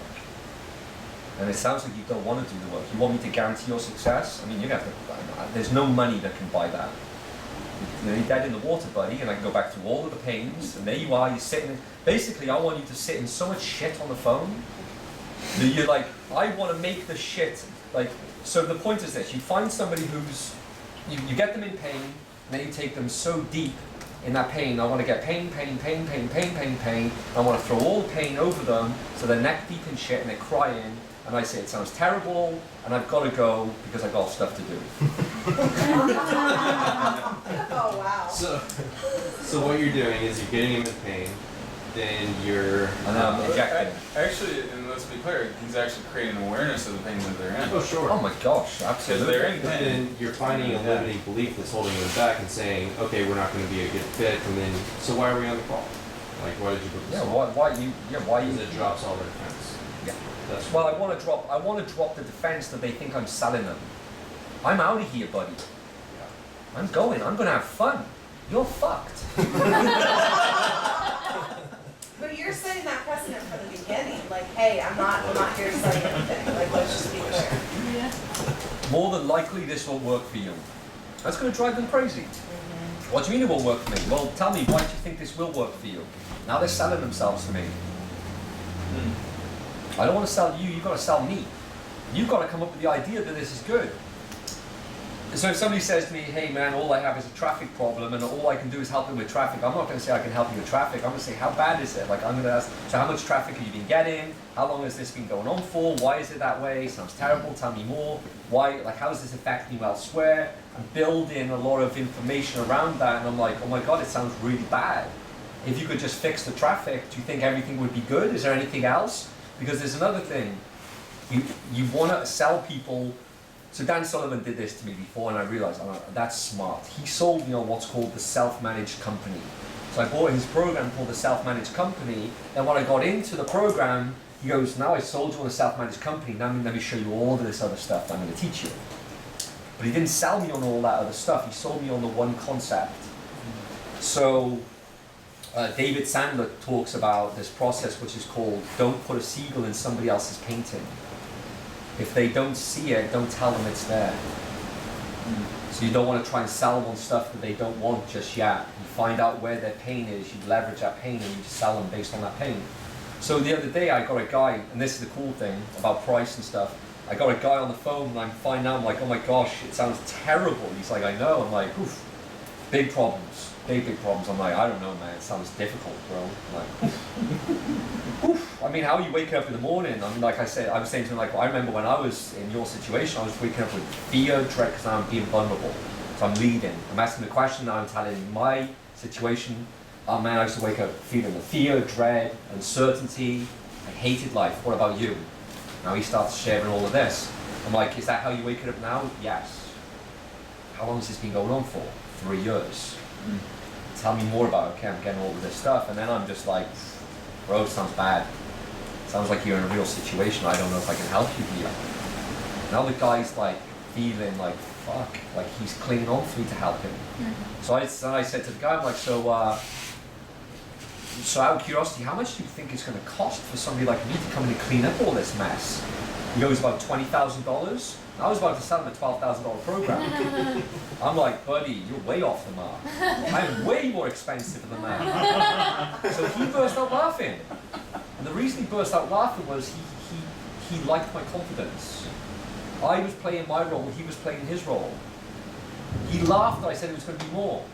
So I went on and told him my program's 60,000. However, I said I can do some stuff and we can do it for 20,000 cash for this now, but if I add this on, it'd be 25,000. Just give me a $25,000 check. It was really simple. And I almost didn't. And then I said to him the other day on the phone, have you logged into members area? He goes, you have a members area? See, a lot of people sell on features. Oh, you can get access to the members area, you can get this module, you can get that training, you can get. I don't sell on any of the features.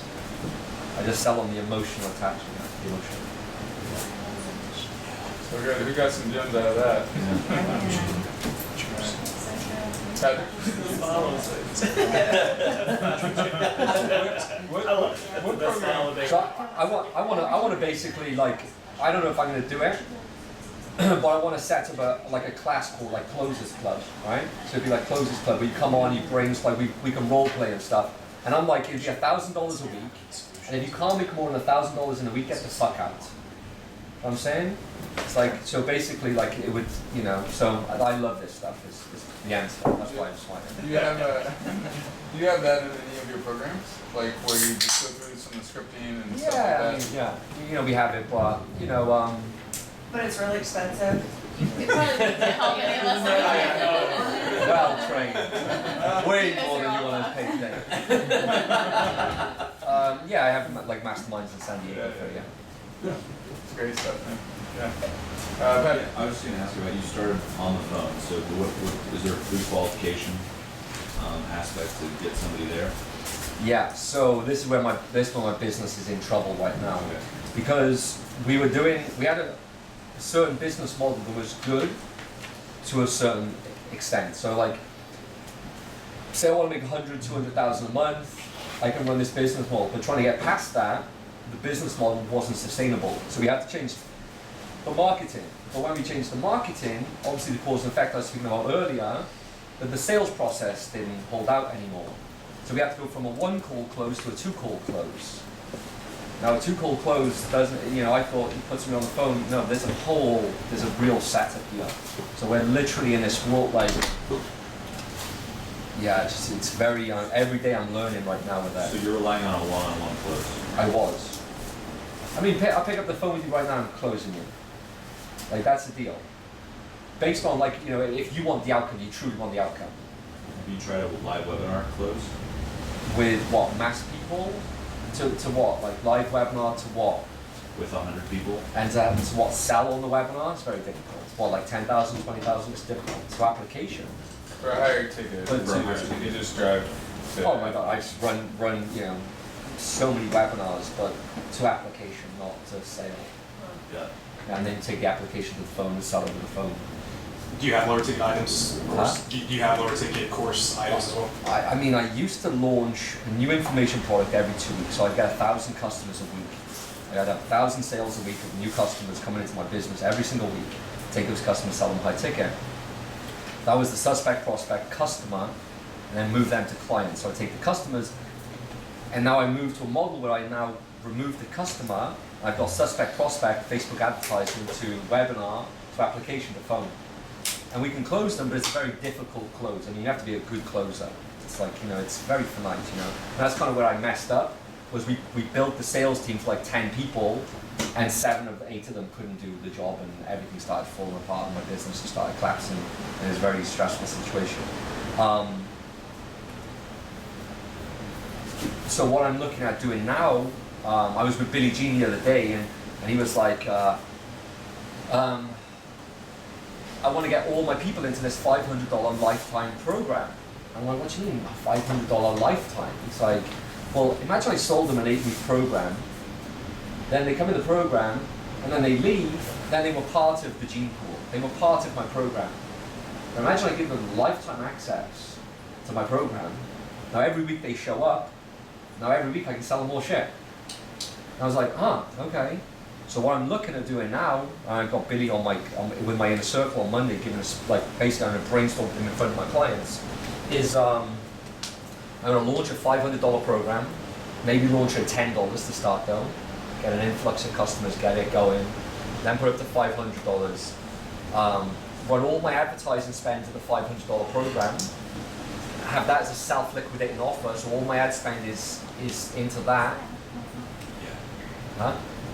We have a similar model in mind that we're planning on. Yeah. The only question I have right now is because like I've run, you know, I've done this before. My only question now is like I need to sustain my business as I go into a transition, as I transition into this new model. So I have to sustain what I'm doing to keep the team and like what I want the infrastructure to build.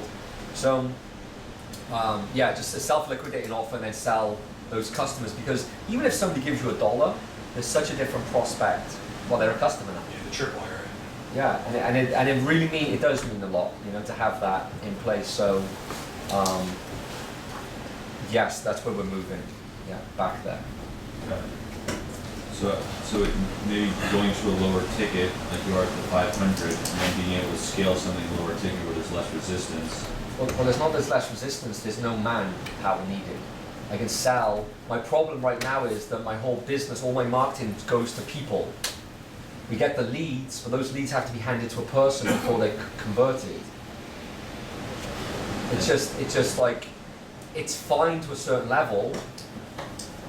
If I want to make 100,000 a month, then I can just, it's really simple. But as you start to go beyond that, it gets like really, it just gets messy, you know. And I've tried, and different time zones. There's so much complexity to it. You understand?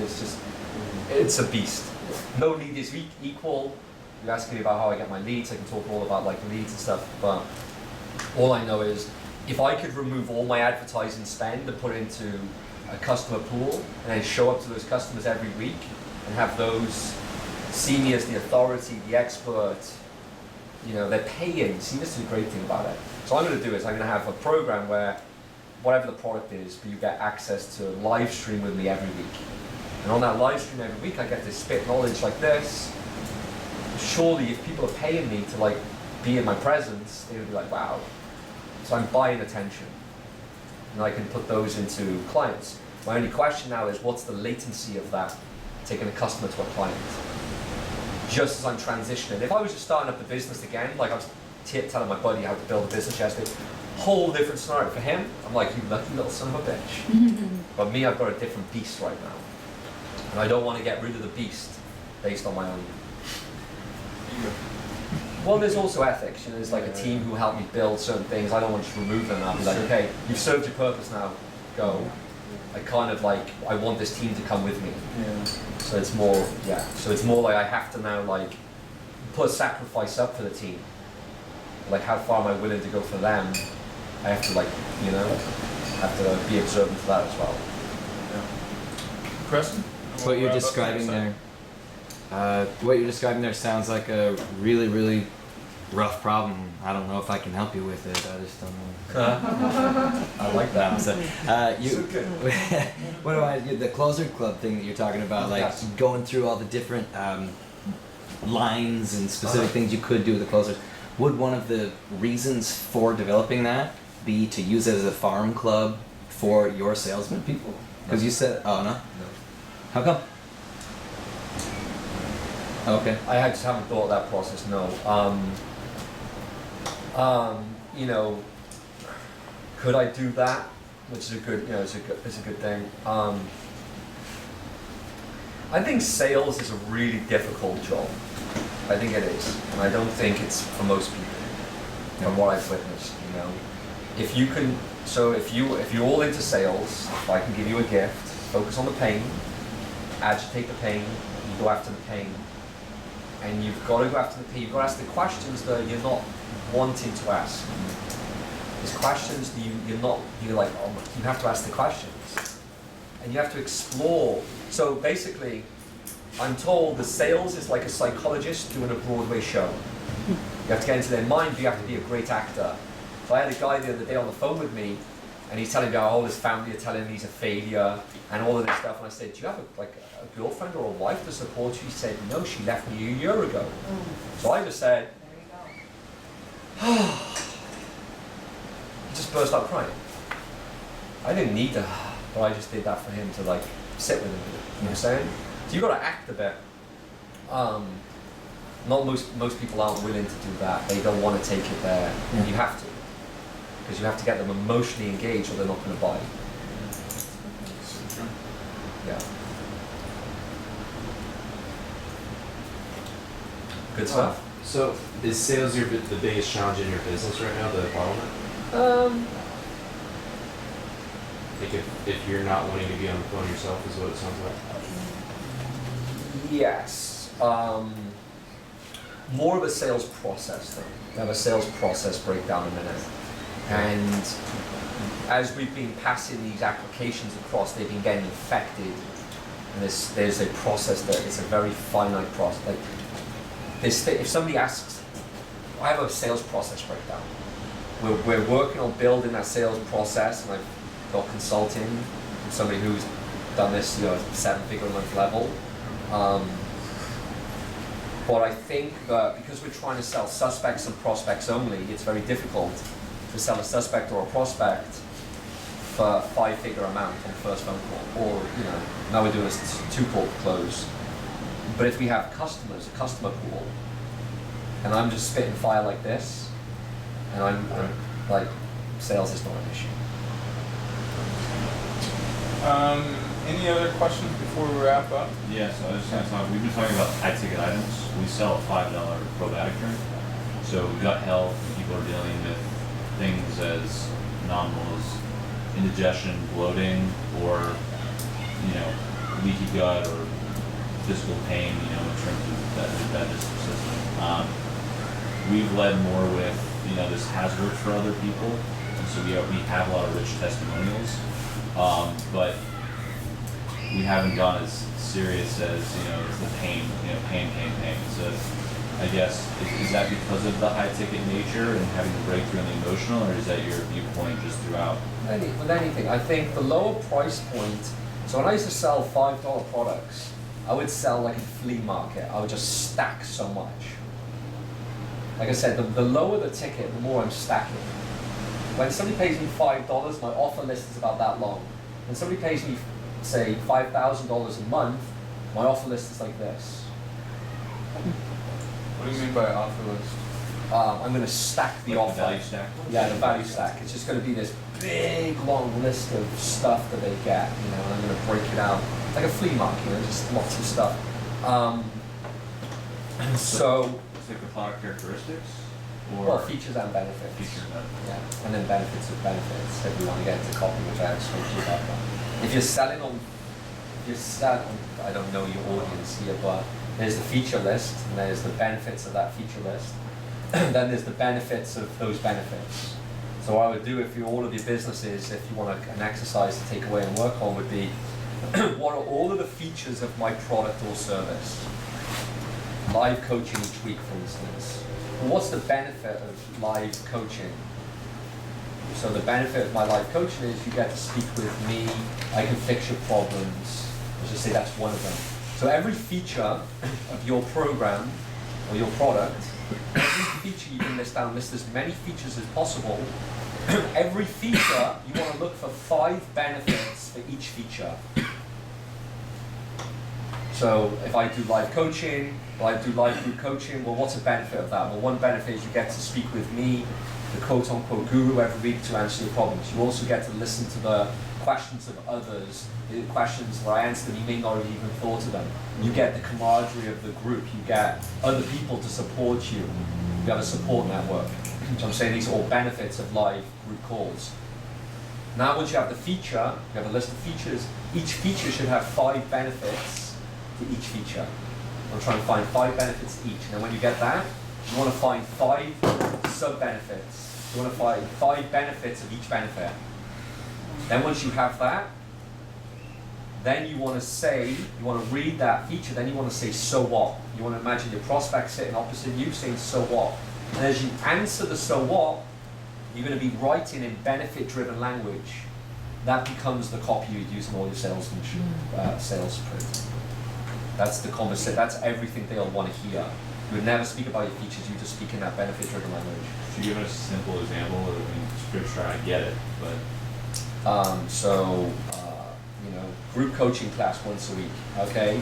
You get access to the guru every week. You never have to think about running the business again. We've all the problems that you're going to face, we've already figured out. All the problems you're going to face, we've already figured out and build a blueprint. We have the blueprint that you just follow, so you don't need to think. You can sleep easy at night. You know you can wake up in the days knowing that your business is mapped out for you.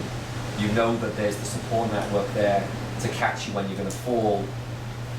You know you don't have to fall when you're surrounded by these people. You're not going to feel lonely. You can now be amongst a community of like-minded people who are there to, celebrate your wins with you.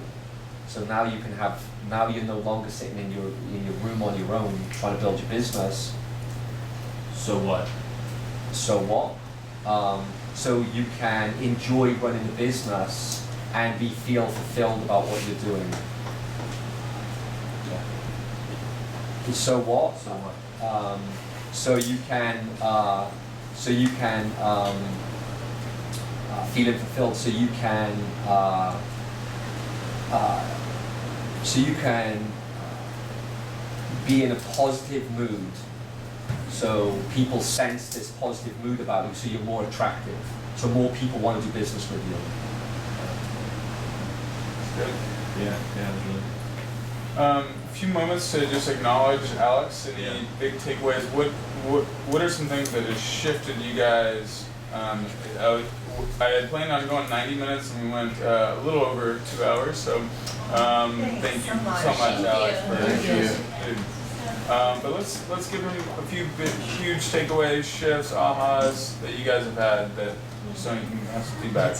Julie. So I'm gonna go with, I'm terrible at internet marketing, I'm terrified of fucking it up, but I'm thrilled about the idea of working with like high ticket private clients, connecting with those people at that level and continuing to work there. And I'm not even kidding, like the level of relief, when you talked about that, I was like, okay, I can do that. So that was fantastic. Thank you. If I can just give some more feedback to that. Yeah. If you're scared of fucking it up, Yeah. here's the response. I want you to believe that everything is going to go wrong, and if anything goes right, it's a bonus. Okay. You just look at it from that angle anymore. Then it removes all pressure, Oh, I just want to tell you, your experience and clarity coupled with your vulnerability is just so awesome and so magnetic and inviting and everything about it. Thank you so much for all the jewels that you dropped. You're cracking eggs of knowledge all over our heads, and you're so kind about it, and your energy is so inviting. It's no wonder why you're successful. So just thank you. Lindsay? I was gonna say just your presence and the certainty that you bring. Just being able to, I can tell as you're giving the examples, how you speak to people, like you see that you can really serve them. And so that's the biggest thing I'm taking away is just the presence that you are embodying is, I think, the most powerful thing about you. So, appreciate it. Thank you very much. I appreciate you. Great. Ben? So I have a high ticket offer with my business, and one of the things that I haven't utilized really at all is doing heavy takeaways the way that you have just talked about, and heard that was a big focus in Dan Locke's program, the high ticket closer or whatever, and so it was something I was already thinking about, how can I incorporate that into my process. And So with Dan Locke's embraced it very well. I think,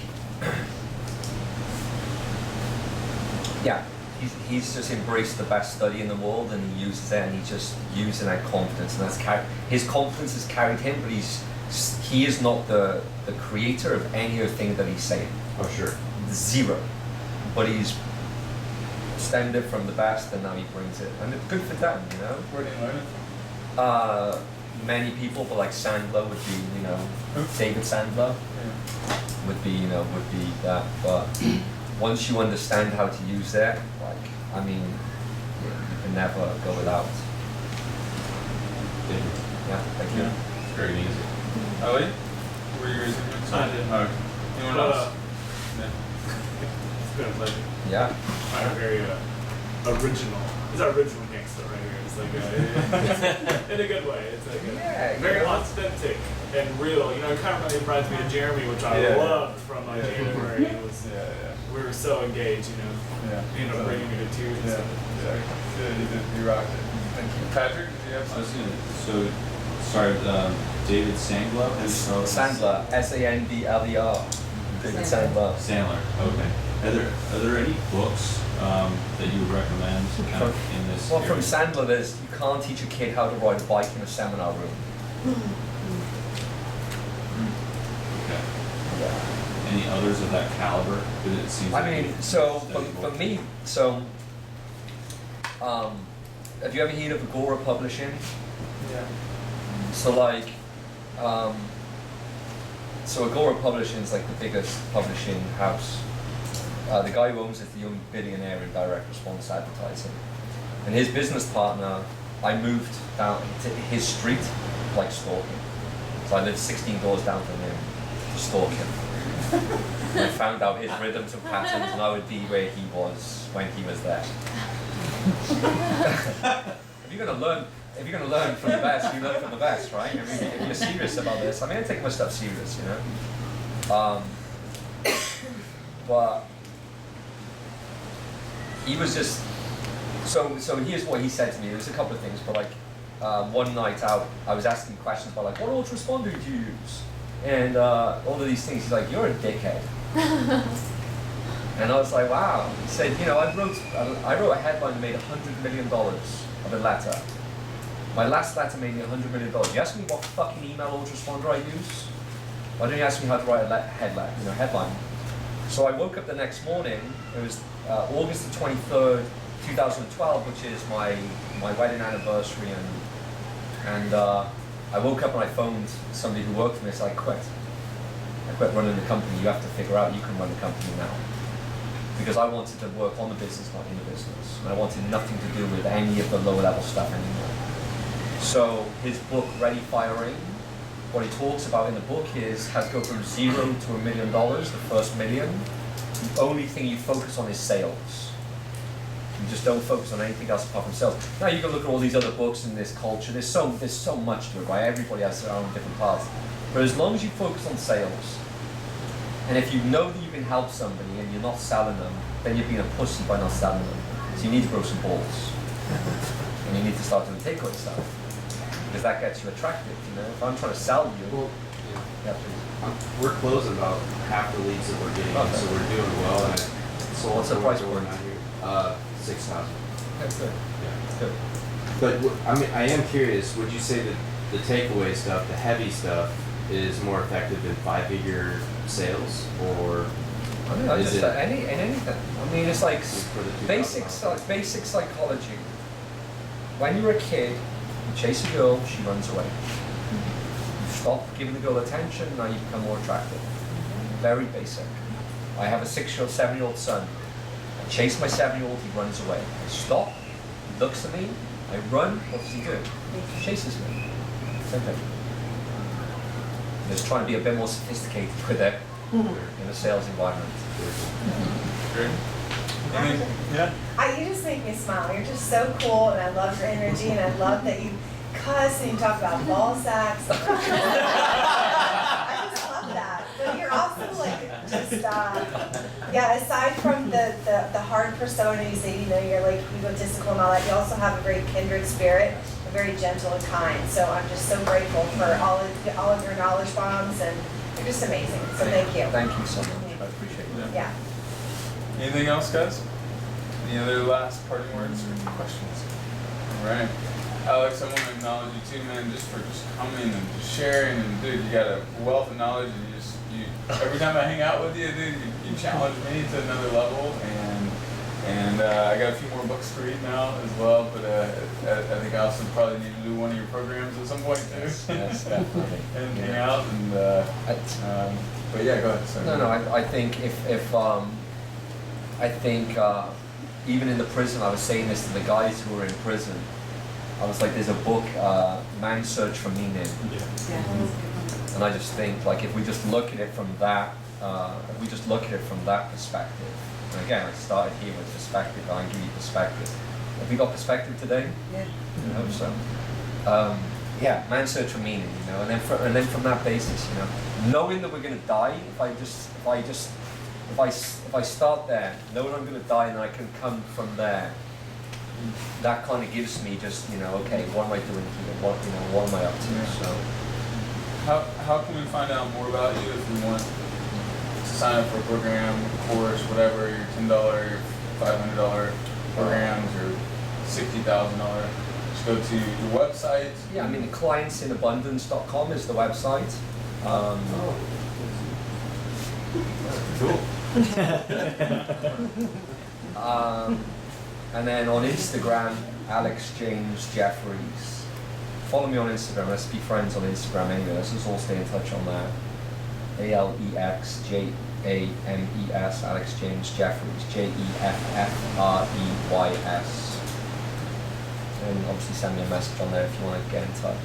And if you guys, reflection time tomorrow, if you're doing Insta stories, you know, and tag the authors, tag me, tag whoever, you know, tag other members that you learn from along the way to give them acknowledgement for that. Yeah, So, and even just, you know, if you add me on Instagram, please add me on there. Just send me a message so I can follow you back, just because, you know, I got a lot of people following me. I haven't got a big following, but right now we're building a following, so like there's just a lot of people, and I'm not following everyone back, but I will follow you back.